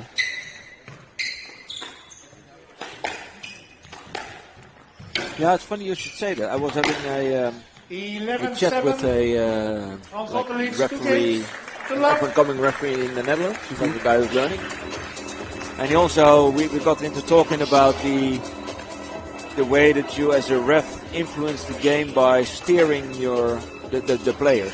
You set the tone, for sure. Yeah, you said you can do it too much, you can anger players, but you can also, like, there was a situation, it was in a competition match on a lower level. But it had to do with if you give a let because you're not sure about a decision, it sends a message to players like, okay, so if I do that, then I will get a let. Yeah, exactly. Or if you get the let against you, but also for the other players, like, okay, so if I do that, then I get a let. So it's like an easy exit. Yeah. Just do that, then we get a let. And if you say it's a stroke, then the player who got the stroke award against him will know, okay, so if I do that, I will get a stroke. Yes, but there's a caveat to that, and I think... enlighten us. This is just, of course, personal view, but I think some of the best refs are not necessarily the ones that enforce the rules by the letter or just as they're supposed to. I think the best refs are those that are consistent. So you can be consistently good or consistently bad, but even if you're consistently bad, the players will adjust as long as you're consistent. Yeah. And so you know what the playing field is, and they both will play with that. But I think the worst that you can have is a ref that goes between the lets and strokes, so you don't really know what he's going to give, and then you start playing with the ref. And then that's where it can become ugly. The ref is also human, so they will also have hesitations, and then if you as a player sense that you can play a bit with the ref, you will do that. Oh, I know for sure. I do it myself. It happens on all the levels. But it's going to be very important, especially towards the 2028 Olympics, to at least get it straight to the non-squashing spectator what's happening on court. Indeed. Make it exciting. Well, it needs to be exciting but also clear. Like, are they playing the point again? Why? Yeah. Good point. Need to explain against this stroke, blah, blah. There was once upon a time also in the US this league called the PSL, the Professional Squash League. It was started by a gentleman of the name Joe McManus. And he created this tour where he recruited some of the retired top PSA players, namely Thierry Linko, David Palmer, Wilder Hindi, Bradley Ball, some names that you might recall from back in the day. These were all players that had recently moved to the US. You can play it, Mr. John White was another. I'm just trying to help you. Yes, let's. No. Clearly not. He's not happy with the ref. No, you were telling? Yeah. So this gentleman created the PSL. I think he was live and kicking for maybe 2 seasons, and one of his big selling points was that there were no strokes. It was either let or no let.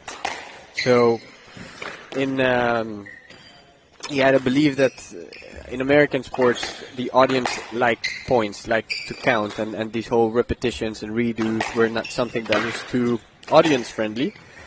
And sorry, there were strokes or no lets. There were no lets. One love. The Americans, they do funny stuff with their leagues. Yeah, so like now with the substitutes in the National Sports League. I think that's a great idea also. I think it really switches up the game. That's a stroke. Well, I was talking to your brother, 2 love. Juan Vargas, Yeah. who is playing there. He said, well, it's kind of not too good for the players, actually, because you're cold.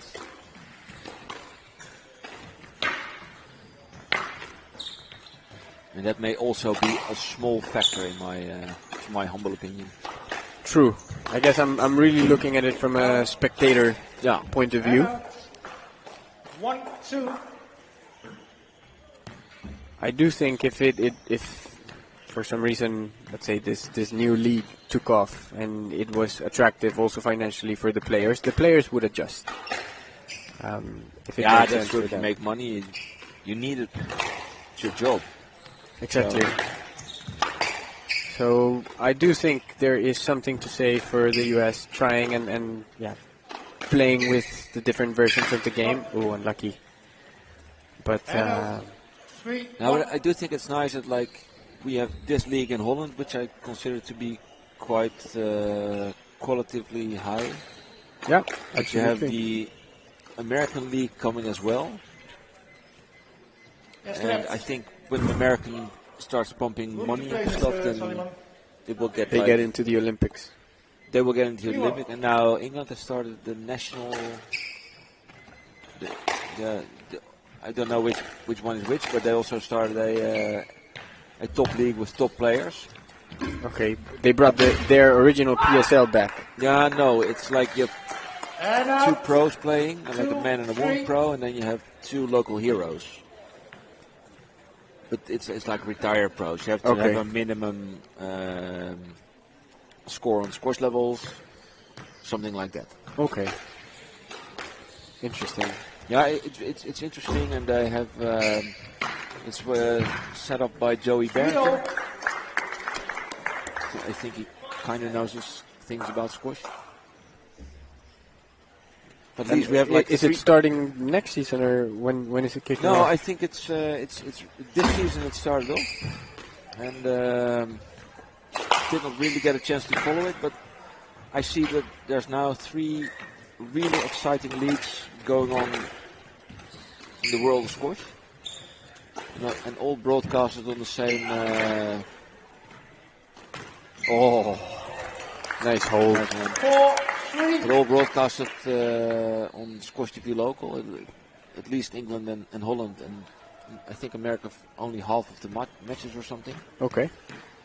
I don't know the exact premises, but you get like a sort of top competition channel, which is very nice. That's great. You get to see the top players in a different setup than a normal PSA event. Yeah. And it's getting more like football, where you can like support your club and. So the question is, who will be the Real Madrid of squash? Yeah, we should be. It should always be Frans Otten. Good answer. Speaking of, we have Frans Otten leading 2 games to love in the number 1 match of the evening. Just 1 game away of winning the 3 bonus points. Yet Evans seems to be doing some damage, at least in the beginning of this game, and I do see some physicality, some frustration from both players. So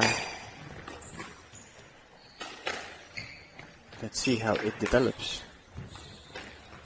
Evans really being a tricky player. I do see he has a lot of holds, nice touch, moves the ball around pretty well, but of course Soliman is. I think he's got too many answers for him. And out. Mind your language, Mr. Evans. And out. 4-6, 4-5. He's a little bit agitated about his opponent, I think. Or about himself. If you ask me, I think 4-5.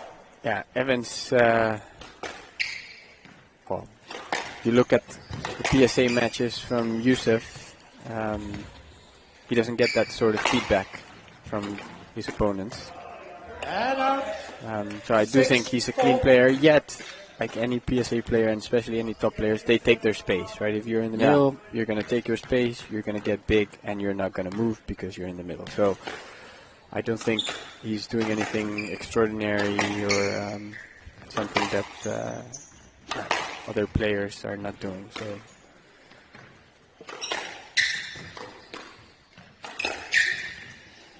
Now I know. 5-6. I was thinking about it the whole evening. What's Destiny Evans' name? It's Destiny Murphy right now.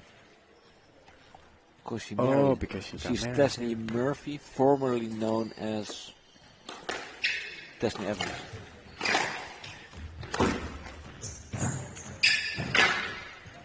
So yeah, now we're up to speed about the Evans family. Very good. And we are at a... and Joe Mackin is a close friend. I think they're cousins. 6-all. Could be. I don't know. They're all from Wales. I don't know. There's 2 degrees of separation.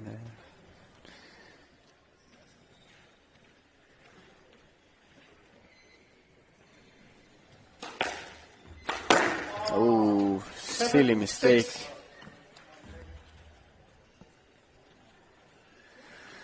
Looking forward to the interview.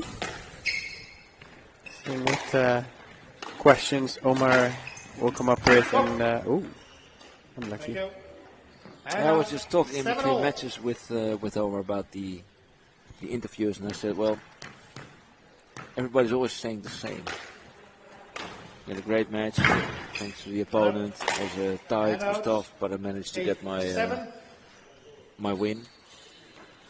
So what's a question you would ask that is not the traditional? I don't know what I would ask, because I'm kind of asked right now on the spot, but do you remember that one interview with Mustafa Assal when he I think he lost the match, and then he was against everybody, and he was 18, so he's still young, but he kind of spoke his heart there, and it was something happened in the interview, something other than usual. What happened? Yeah, well, he was just speaking his heart. Said, well, it seems like the whole world squashes against me, and I just tried to play, and the ref was against me, and I'm just 18, and so he was really sad, not also about losing, because you're always sad about losing, but also about how he was being treated, because in how little the squash media is, a lot of people are against us all. Yeah, I think you all think he's great, but he was like a little bit, let's call it cheating. I think like any sport, you have personalities, and especially at the top, they develop and they become somewhat of icons, legends, whatever you call it, or what's the word, like Batman's enemy, right? Like they're the anti-heroes. And I think for a long time, Asao was a bit that. He was the young, dirty guy, and still super talented. Still super talented. I'm not sure. Okay, thank you. 10-8. Match ball. Emir calling his ball down to give Youssef match ball.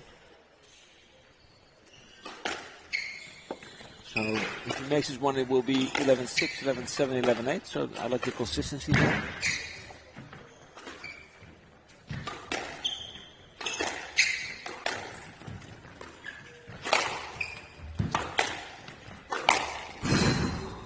Nice one. 9-10. 9-10. Match ball. I saw the ball good. 9-10. Match ball.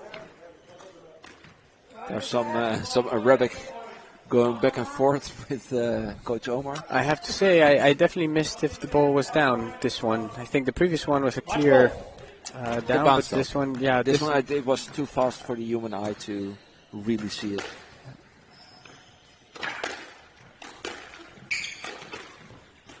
Oh, silly mistake. So yeah, relatively easy on paper, but I think a hard-fought battle between for Yusuf Soliman beating Emir Evans. I do see also some banter, some chatter in between the two players.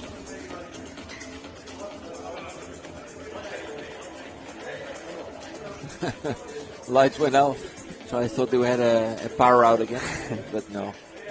Well, let's go to Omar. So, Emmer, well played. A little bit off topic. For everyone who doesn't know, Emmer, you guys should follow him on Instagram. He does hilarious videos. And I have a special request for you.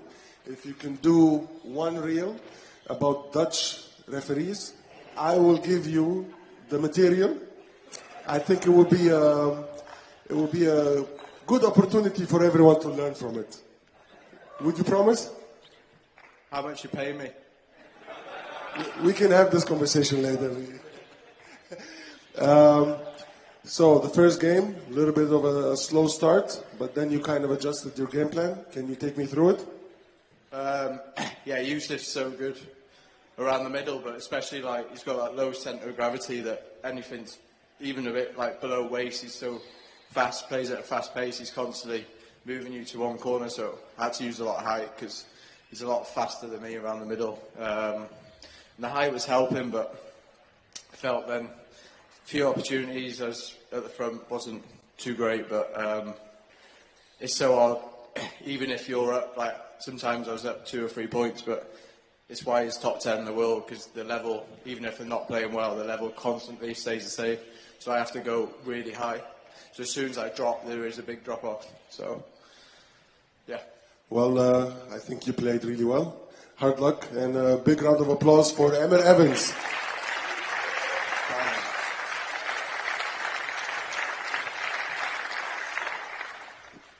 Yusuf, I've seen you come up as a kid, play as a junior, and then all the way up to the Pro Tour, and now you open the PSA ranking page and you see your name at number 10.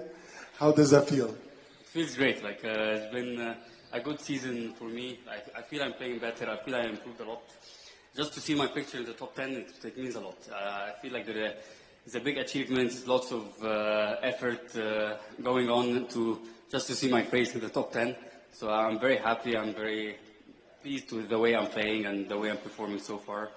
And it's good to be back here. It feels very good. I've been playing here for 2 seasons. You saw me guys like improving, growing.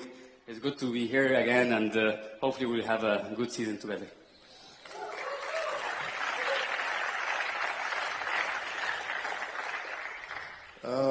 It's the end of the season. What do you have planned for the next couple of months? And what are your expectations in terms of ranking, and where do you want to go? You know, it's very tough being Egyptian. I know I just broke it into the top 10, but it's kind of it's okay. It is kind of okay. There's a big expectations, and this is something like it keeps you going in a way. Definitely, I just said I think I'm playing platinum event. I'm playing the TUC. I got Ali Farag, so it's definitely the big goal to be in the top 8. I think it will get me like a better draws, a better chance to make it into the later rounds in the platinum event. So that's what I'm looking for. And as I said, as Egyptian, the expectation is above this roof. So you have to keep going, and hopefully I'll keep going. Well, I think the expectations are quite achievable.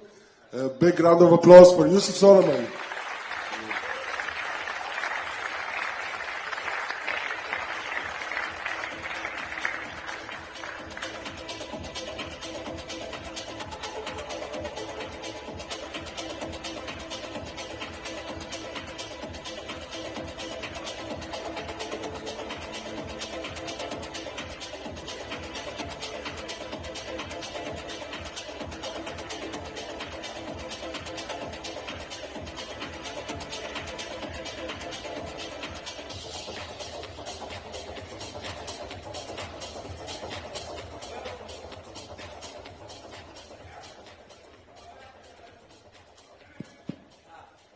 Well, okay, everybody, the Frans Otten Stadium have managed to win and secure the win and win the match. So a big round of applause for that. But we have one more match in stock for you. One more match between Thijs Raukens from Drachten. Come on board, Thijs.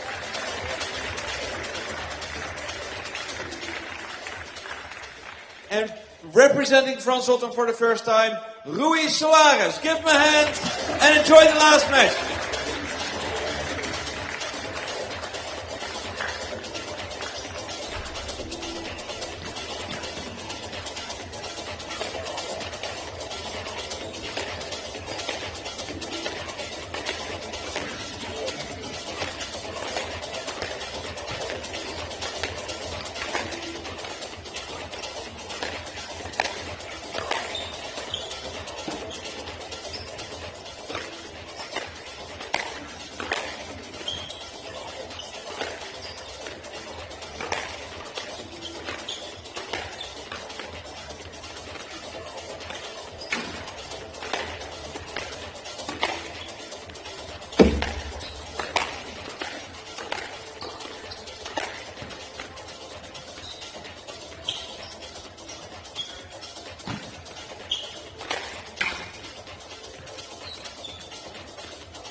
Half time.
Welcome back everybody to this fifth round matchup between the Frans Otten Stadium from Amsterdam and Center Squash Drachten from Drachten.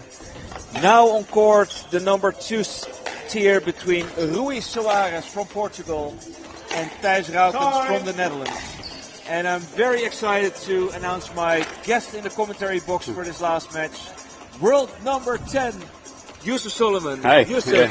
Thank you for welcome. having me. Yeah, I'm very excited for this. First time ever, so What's more looking forward to exciting, it. the world number 10 or? Both is both a new experience. So it's nice to have a new experience, you know. So yeah, it's been a good month for me, and it's good to be back here in Amsterdam. Yeah, well, you've been playing now, I think this is your third year playing Third for year. Frans Otten Stadion. Yes, You've played a first. lot of matches. Yes, we did. Especially last year, I think we had lots of matches, so I was looking forward to it. I love to come here. It's very convenient. You know, Amsterdam is the middle of everywhere, so it's very convenient when I'm going to the US. You know, come here, play a match, and then you go to the US. I did once when I was going to Canada. Very convenient. So it's good to be back. First match this season. It's very good to be back. Okay, so and you know that I'm a member of the Frans Otten Stadium, so Yeah. I kind of hope that you're going to give certain answers. But Yes. what do you think of this court? I mean, you're obviously used to playing on the full glass court, Final match. and this is number 2 sort straight of a match. 3/4 court. Yeah, the court it's actually it's quite tricky at the beginning. You struggle to see the ball a bit, And yeah, in the side walls. yeah, side wall. Yeah. And then out of nowhere you feel like, okay, I got it. It takes you a bit, and then you feel, okay, I got it, and then as if you're used to it. But every single time it takes me like a couple of points, and then I see the ball better. Yeah, and how do you like? This is a stadium. It's one of the 2 clubs in Europe, I think, that are Have a proper stadium. exactly. Well, what do you think about that? Like in the sense of growing squash as a more credible sport. I mean that I love the fixed squash stadiums. I love Qatar. Here's I think here you guys have like a good chance to have like a stadium like Qatar. As I said, like as part of a renovation, you guys think to do is doing the full glass. That would be a brilliant like Whiteboard court. Yeah, like for glass. But I think here it's that's what's missing in Europe now. We miss like big matches, like big events. And this Frans Otten is one of the.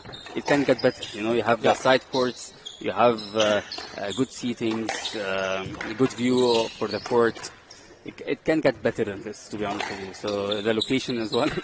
I think the location is great. Yes, and we just had the World Masters here. Yeah, it was biggest squash tournament ever. Ever. I saw the pictures. It looked packed. So I feel here like it has lots of potential to be one of the actually best complexes in the world. Yeah, and just one more question, and then we're going to go to the match, because we we kind of owe it to Thijs and Rui. But what's your take on the difference between competition squash and tour squash? Competition squash, you mean league matches? League matches. League matches. So league matches supporting a club like in football. Yeah. I feel sometimes the pressure is less for sure. It's not as like the big deal. The thing that the big deal definitely the tournaments. But here is very useful to do the warm up and play a match, work on whatever you're working on, feel the court, feel not the same pressure as the normal tournaments, but still there is something like you want to win. So it's really good practice. I feel like a really good practice to feel this. And it's just sometimes, as I said, it's good practice, and I do enjoy it. I do enjoy playing league matches, especially for Frans Otten. Yeah, it feels great, and but it's the pressure. It's all about the pressure. Pressure is more in PSA. Yeah, but I can imagine like if you play like 7 matches, 7 days in a row. Well, you're hoping. Yeah, of course you hope. You're hoping to play. No, and then one more question. Yes. Just one more. And then no. When are you going to be world number 1? I'm hoping very soon, but still. At Frans Otten, we kind of want to collect world champions. We have Omar winning the World Masters. Let's hope we have like a the professional one. As I said, like there is lots of work to do, but I'm very excited for the next. It's all about performance. I'm feeling I'm playing better. I'm trying not to think about not ranking that much. Yeah. Like I didn't know that I'll be the top 10 this year. I said like, okay, I need to push the second part of the season, and then out of nowhere I found myself top 10. But I knew I'm playing better. I know I deserve to be there, and let's hope to stay there and keep going up and up. Yeah, you still have like a good 5, 6, 7 years. I'm hoping. I'm not that tall, so I'm hoping my body will stay healthy. So short guys has a good history of staying more. I think so. Yeah, if you have had. I mean, you played Emir just now. Yeah. He's kind of big. Yeah, It takes more energy, man. It takes. But he You're did well. smaller.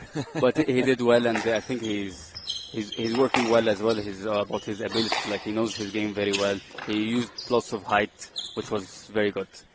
Yeah, it was a good match. It was nice to watch. Yes. It was really good. Okay, but now let's focus on the game. boys on court. On the game. Yes. Did you ever play one of them? I played once Rui before.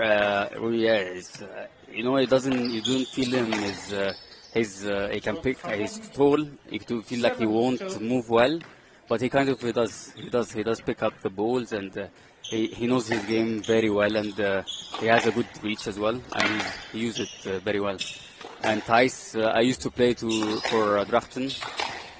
Before playing. Oh, yeah? I used to play for Drachten. Nice. I didn't know. Yeah, so I know him very well. I think he's doing a brilliant job. He has like a proper job in the morning. That's what I heard from him last time. I'm not sure if he's still doing it, but he has like a working hours, and then he plays squash, so that's brilliant, and it's good. What he's doing is impressive for sure. Yeah, I know. I've known him since he was a little boy. Yeah, he's impressive. He's very focused, and it's good to see. But I think today he will meet a better man on court. Well, he needs. I think he's still settling in. Rui Moore, he's already settled. But we see so far, it's not going his way. But he might. There's always a second and a third. Exactly. He might adjust and make it more challenging for Rui. But Rui he looks up for it. 10-3, game all. It looks like Rui is constantly in front of Thijs. Which Yeah. makes a big difference. Yeah, it does. I think, Thijs needs more, as what he's doing, taking the pace off and finding his length. So he needs this, because if you make it very random, it will be, Rui will give him like a hard time. Well, yeah, the one moment you're chatting about becoming world champion or not, and then first game is over.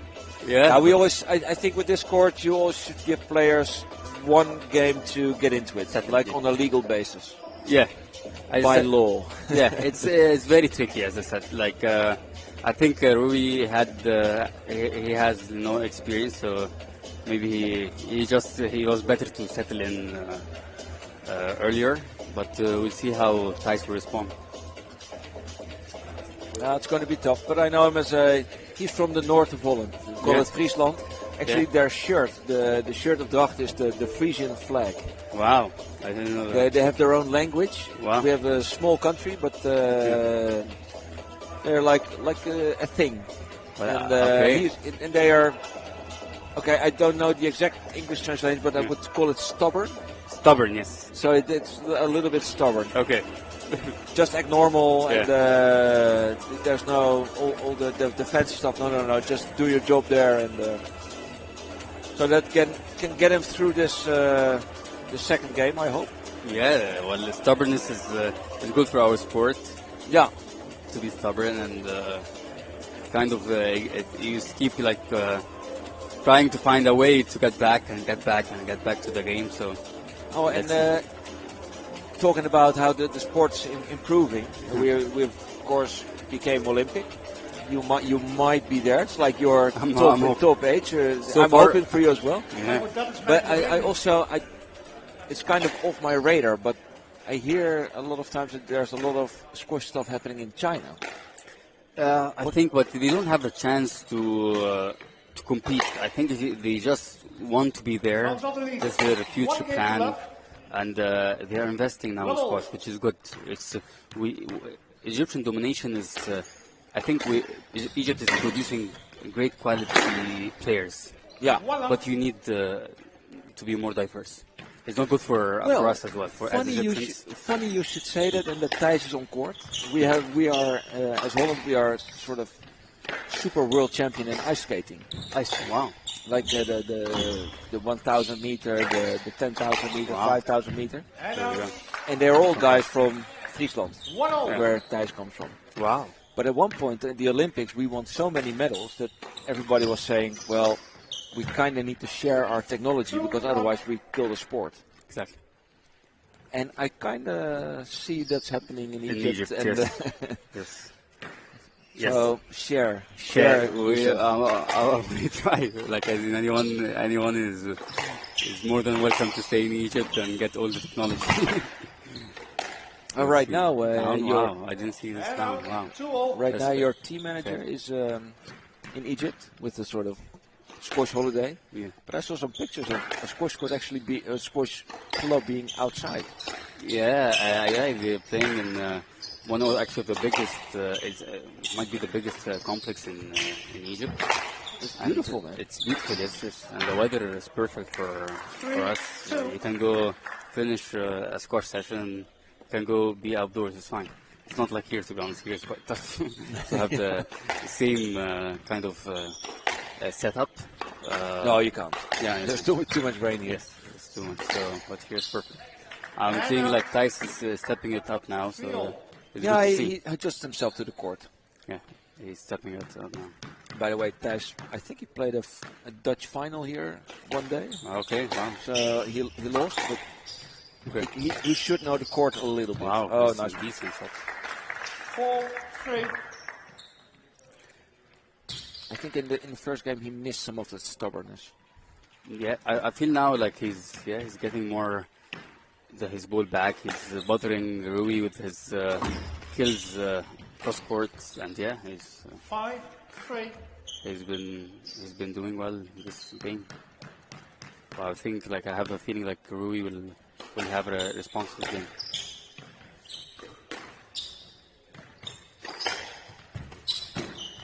And out. 4-5.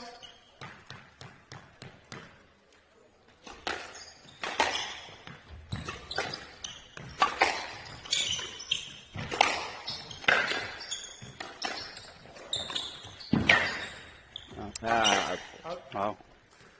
Quite fair player, I have to say, Thijs. He calls the ball sometimes before it happens like that. It's quite fair for him, to be honest.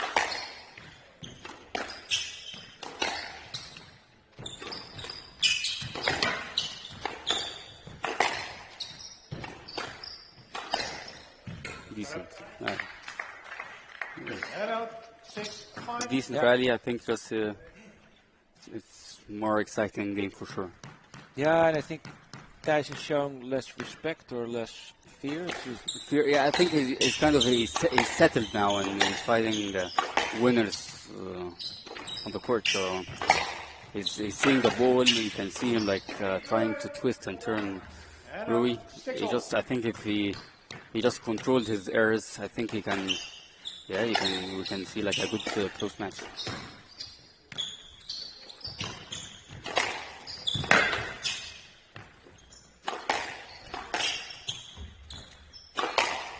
Yeah, it's very good. Nice angle there. Nice.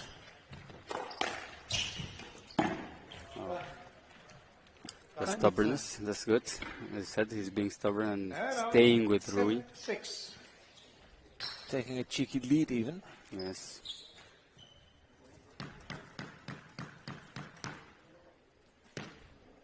You know what those... so the Frisian flag is like the blue and white stripes. Okay. And there's like these red things on there. You know what they are? No idea. That's they're called... They're called pompenbladen. And I kind of want to hear you say that. No, that's quite tough for me. It's quite tough to pronounce this. But so this is pretty much same like Drachten's flag? No, yeah, Friesland. Drachten is a city in Friesland. Okay, so this that's their flag. I think they have the most beautiful Eredivisie shirt. Okay, that's there. Oh, that's important.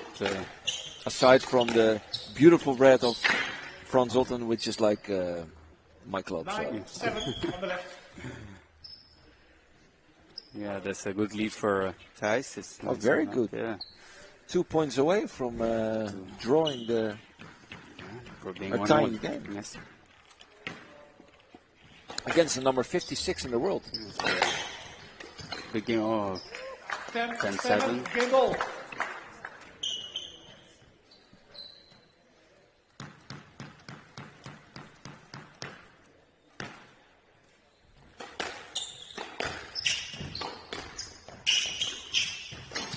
Ooh, that's good. Very good. 11-7.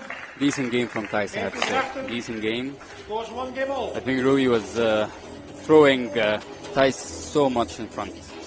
And Thijs caused lots of trouble when he goes in front. He's being deceptive. And could he maybe Rui, be a little bit too easy after that first game of 11-3? I think so. He was taking lots of shortcuts. He turned like he didn't want to play much to the back. Now I think he needs to go more to the back, make it more hard for Thijs.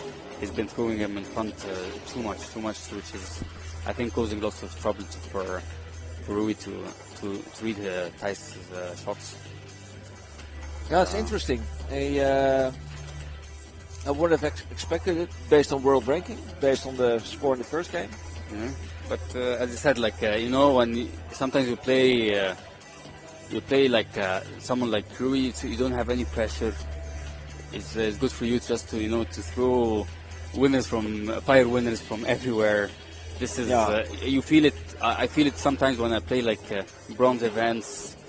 People they don't care about going for it more. So I think that's what's happening. Thijs doesn't have any pressure, so he's settled now. He can see the ball better. He can feel himself, feel the tee better. So why not to go for winners? And I think if you counted the winners, he did a decent amount of winners this game. And how's that in like the top of the world? If you would play like a Ali Farag or Paul Cole, do you also feel free because on forehand you are expected to lose that one, or do you think I'm gonna have you this time every time?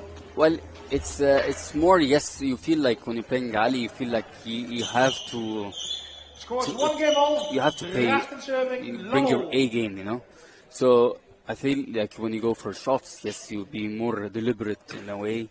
You'll be, to be more precise with your and clinical with your winners, and you feel less pressure for sure. It's like they prove they deserve to be there. So they make you kind of loose when you go winners. You don't feel as pressured as playing the other players also. Yeah. So you definitely feel less pressured for sure.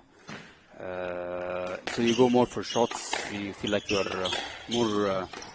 You have more freedom to do whatever you want, kind of.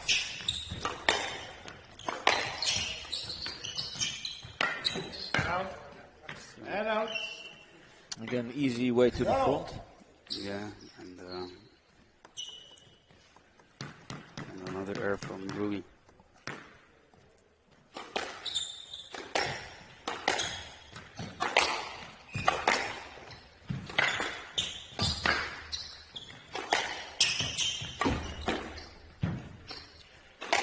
Did Poland had like a team in the World Teams? No. Ah. No. We only play on the series tournament. Okay. No, it's we did not have one, and it's too bad because I think we have a very talented generation in which actually Thijs is on our national team, and he is like the mentor to the younger kids. Yeah. It's definitely. I think it's good to send a team to the World Teams. It's kind of good for the country. It's good for the juniors to see like playing the top players in the world. It's definitely a good experience. So hopefully next time. I think our generation now deserves it. We have Rowan Domming, we have Sebastian and Sam. Yes, they deserve it. But they need to play against Rui Suarez or maybe even you or. I didn't make it to the team, but yeah, it's. Imagine that's how far ahead Egypt is. It's a good experience. Oh, that's. Did you never make the team, or? I made it. Gawad pulled out last year. Okay. So and Tarek had to as well. He was feeling ill, so I got picked. But yeah, and it was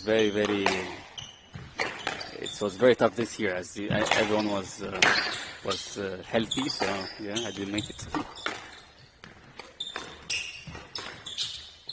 Well, if I may give you a little suggestion, But you could turn Dutch. Oh wow! Like it's good for my kids for sure. It's it's good for my kids to have more freedom to go anywhere, whenever they want. You kind of have to give up some of the heat, the desert heat. But if you would be Dutch, yes. I know the rule a little bit. You can be a squash Dutch in like 3 years. Okay. But in those 3 years, you cannot have played for Egypt. Wow. So that's one of the rules, right? Yeah. Okay. But 2028, it's like a little over 3. It's 4 years. It's 4 years. So if you don't play for Egypt for 3 years, you turn Dutch just in time. Play the Olympic as a Dutch guy. How like that? Just. Well, I'm hoping to make it to Egypt. I know it's a very tough road, very very tough road. But so far I have to take the tough road and see how we go. Well, that's what makes you probably a world top player in the first place. Just taking the tough road. Our expectations in Egypt is very high. We see how it goes, what the future holds. And I heard there's like a new federation president, the lady. I don't remember the name, but it's Amateur yes. Is she a former player? She's a former player. She's. I think she played world teams before, and she was a decent player. And she was already like a board member, so we are all very familiar with her. She was she's been a board member for maybe 4 years. Ooh, very nice drop shot there by Thijs. Yeah, I think Rui, as I said, like he's going in front too much, which is like I think it's not working very well. He needs to have more structure now, to bring more structure to the game now. And out. Worked. 6-5.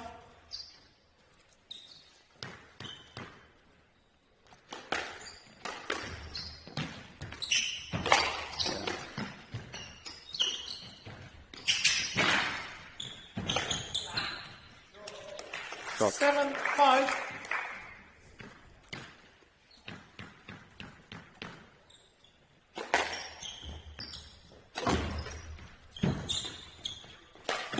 Oh, that's a new light system. Actually, it's the stuff, very bright. I'm telling you, it's very bright and tough, yes. It's very smart tactic to keep the lobs going. Volley.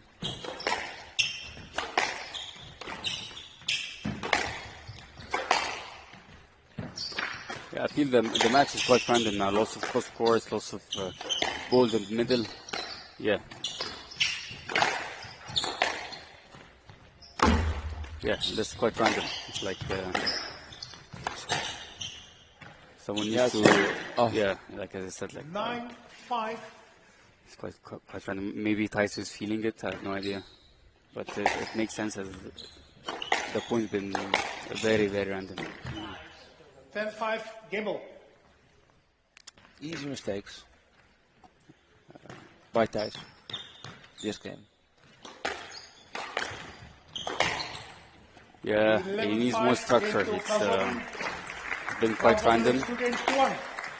And I think Rui, with his experience, he knows how to close this random points. It's also hard to like see from a distance where we are how tough this game is for Thijs and for Rui, like physically. Like how is Thijs? Is he tired? Because the last half game, it's like a straight run for Rui.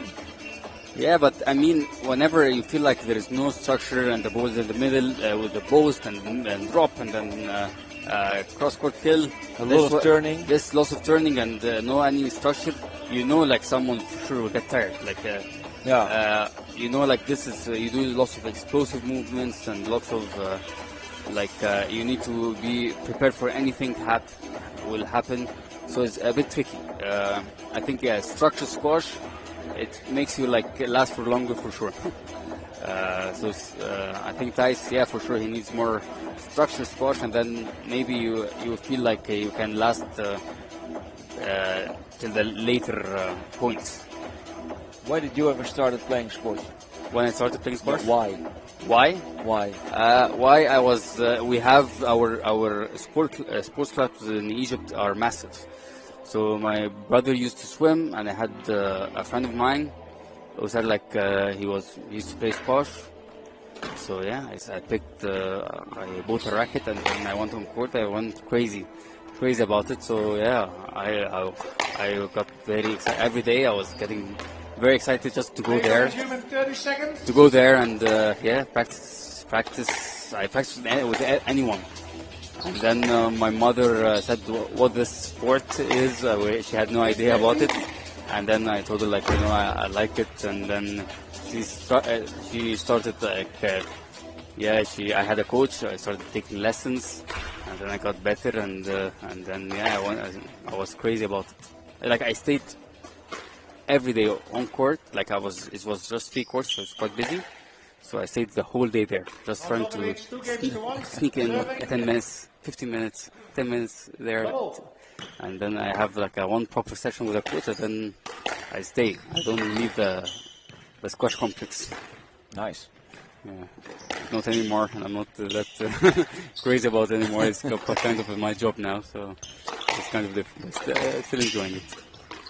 And do you also watch squash? I can imagine if you play someone like in a tournament that you would love to see some of his materials, his tactics. Yeah, you do watch. Like you need to know every player. You need to watch the players and what they're doing. And I learned from most of the players. I learned from most of the top players, especially if a player with my height, like Goti, Wells, like Shabana, these kind of players. I learned from them a lot how what they're doing. Even the other players for sure, I learned from them a lot as well. But you have to watch and learn. It's something. Yeah, sometimes it gets very tiring for you to watch squash, and you're not up for it. But yeah, you learn a lot from just watching.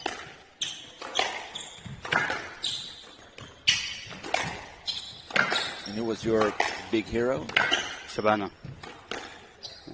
Crazy cross-court drop shot. Yeah, like it was very simple what he's doing, but he was very good.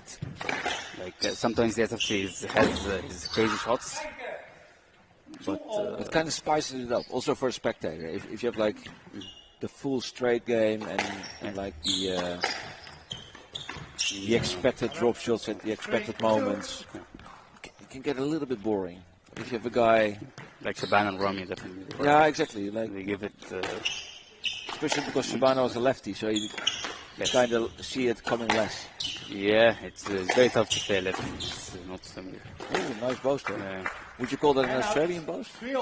Aussie boast? That's not really Aussie boast. Like a little in between, are you? Yeah, in between. But the point's been very short so far. I think the court here is quite dead as well. So, but yeah, that's true. But I don't know if they got a new ball for this match or the after. No idea. Okay. Yeah, pick up is good. Yeah. There was interference there, I think. But that's why my shoulders shit. He accepted the interference, I have to say.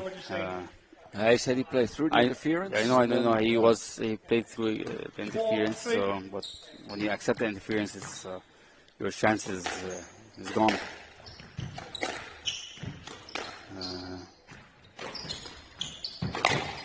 Still, Rui, he goes for lots of shortcuts. He goes in front quite early. Yeah, well, as you said, the league is sort of a training match. Yes. So maybe his training is front game. Nice lob. Oh, decent. I like that. Being quick on the ball, surprising. Was a deceptive shot from Thijs.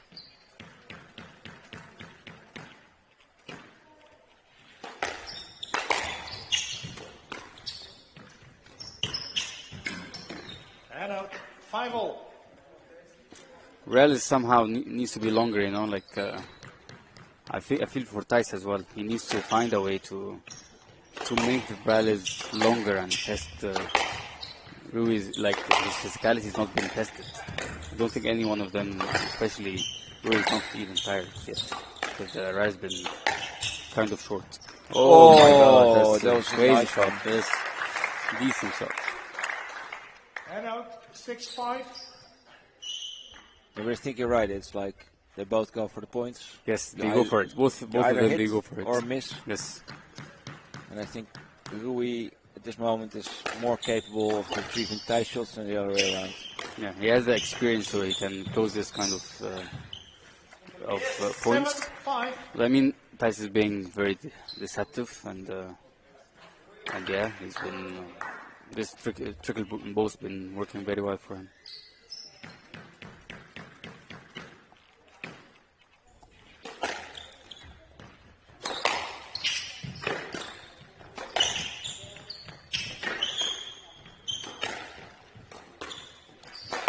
Here we go. Oh my God, that's crazy shots by Thijs, I have to say, like decent shots. And he's well on his way to win his second game. Yeah, that's every point for Dracht is welcome now, because they are the league's last. 9-5 up. Just 2 points. Make it 2-all. That's big for Thijs, I guess. It's quite impressive. He's training hard and. And the 10-5 game. Yes, 10-5 no let. No, it was an actual. Yeah, it's not. Maybe a little bit unintended, but. Yes, I said like having a proper drop and training hard is quite tough what he's doing. So impressive what he's doing. Yeah, here we go. 11-5. So, kaboom, baby! Yeah, he's taking the fourth game. Yeah, that's quite of a response from Thijs. Yeah, and this great. is a tough match at the moment, because we have big stands at the Frans Otten Stadium, but it's like at the end of year when it gets cold, everybody gets a sense of the Christmas holiday. Yeah. Everybody's on holiday, skiing and doing other stuff, so it's kind of hard to fill up the spaces at the giant stands. I mean, as I said, it's Christmas time. It's quite cold, but still, like there is a crowd here, and I think they're enjoying it. They are enjoying it. I think so. It was, I think, Sebastian had a really close match. It was very, very exciting, and it was. We didn't know what will happen. I thought like my match was right. Like I think Emmer after the first game he did respond. He did come up with a different game plan. And then now we're seeing 2-all with Ruiz Suarez and Thijs.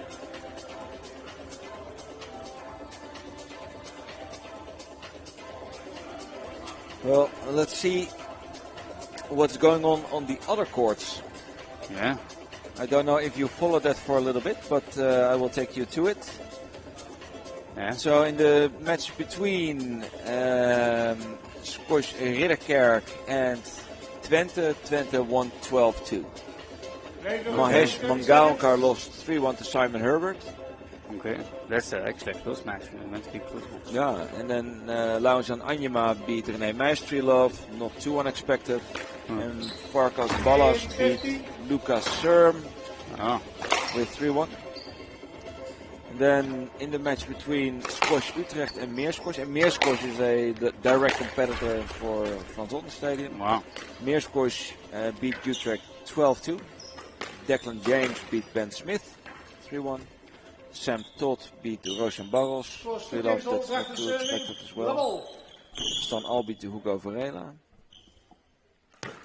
And in the last match, the league leader Rotterdam lost 12-1 to The Hague. Houthurst. The Hague? Yeah. Who The Hague got? Well, today they played with Victor Cruen, beating Suarez-Runderkamp. Okay, wow, decent. They have a decent team. Yeah, and they also have, I don't know, the French guy with the Italian name. Voilà. No, he's not playing tonight, but he's on there. Okay. Sebastian? No.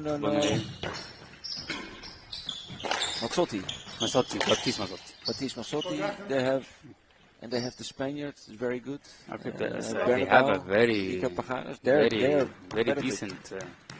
decent, like names and depth as well. Yeah, and the key is the Dutch player, of course. Okay. And they have Sam Gerrits. Okay.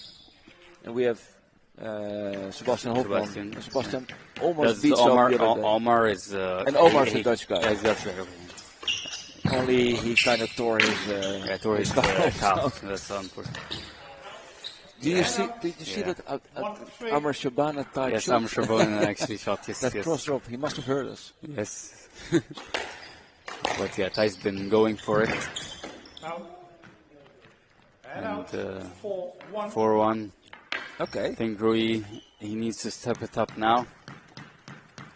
Yeah, quit fooling around. Yes, it's just been very random. Squash now. Yeah, been very random. Thijs is on fire. Yes. He needs to find a way to get this ball to the back. Oh my god. What a drop shot. Yeah. 5-1. 5-1. I think there's a way back for Rui. You think? There is a way back. You think so? Of course. From this point on. Let's hope so. I think if he just, his ball, if he found a way to this ball, bounce to the back, he has a big chance. Great pickup. Great lob. Ready for that. And out 6-2. 6-2. So, 6-2. If he loses this, what will you say to him afterwards? Well, you correct him? It's nothing. I think he wasn't feeling well.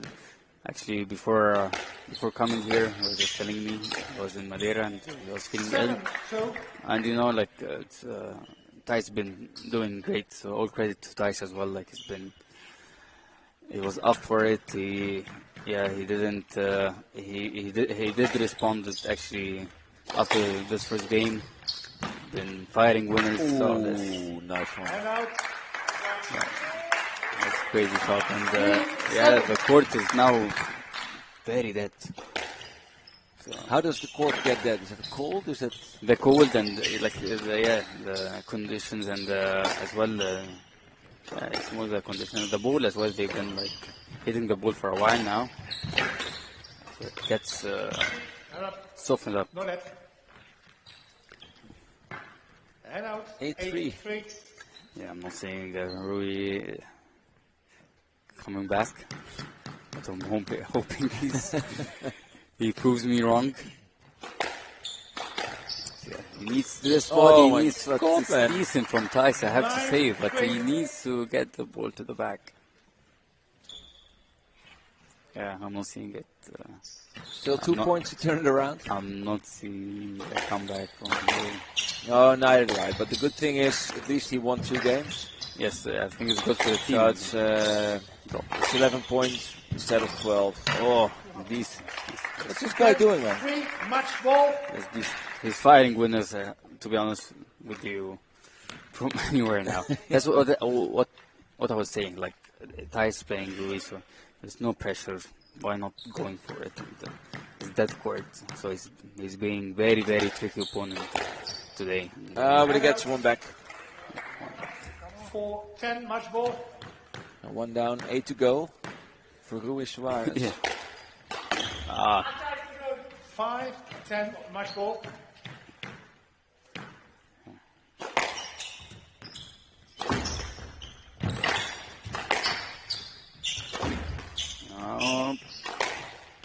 Deliberate high post.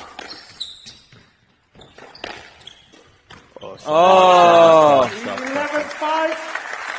Well played, Thijs. Like I have to say, like he did very well. He did very well. How he responded was. Yeah, and first of all, good win for Frans Otten. Like 11 points, that's good. But also, Drachten were league's last. They took 5 points. Okay. Very decent for them. So let's go to the man of the hour. I know you're recovering from an illness recently, and you're still coming back from it. But you still pushed and you played well. How does it feel playing here in Frans Otten for the first time? Yeah, I mean, this is amazing club. I've been here a lot when I was junior. It's been a while since I come here. It's obviously my first time playing for the team, so I hope I could have done better. I knew it was going to be a tricky one, to be honest. But yeah, it's just I never like losing, but sometimes you just need to give your body a bit of a rest. And I thought I was going to be a bit better today, to be honest. But credit to Thijs, he did play well. He was going for really good shots, and I was just not. Yeah, when you're not 100%, but you still try your best. And yeah, sorry for not giving you a 3-love win. It would be good, but well done for Thijs. Big round of applause for Rui Suarez. Thijs, congrats. Biggest win of your career yet. Yeah, bit of a slow start in the first game, but then you managed to turn it around. Not that many errors moving in the third and fourth. It was quite impressive. Why don't you take me a little bit through what was happening, what was going on in your mind? To be honest, I think both Louis and Emir said like he plays high pace. I like to play high pace as well. So the first game, I thought I would take it on. That was very stupid. After that, I think I adapted well. Yeah, I really tried to stay positive, especially the fifth. I knew that I had momentum. I was waiting for it to end, but it didn't. So I was happy. And are you ready for the nationals coming up in February? Yeah, no, this is good practice. So I try to have 1.5 months of good practice as well. It's good to play on this court. I hope to play on here on Sunday as well then. Well, all the best and congrats. Big round of applause for Thijs Raukens. Big thanks to Drachten for the match this evening, and personal thank you to the sponsors, Marco van Basten, Frans Streiter, Thijs Kwijk, and Repange, BK Ingredients, ASC Facilities, Dikschap Fruit and Veggies, Fontaine, Technifiber, Vincent Media Productions, Runder, and thanks to Frans Otten Stadion and to the stream team, and a huge thank you for everyone for all the support. Our next match is against Rotterdam on the 15th of January, and hopefully we'll see everyone there. Thank you.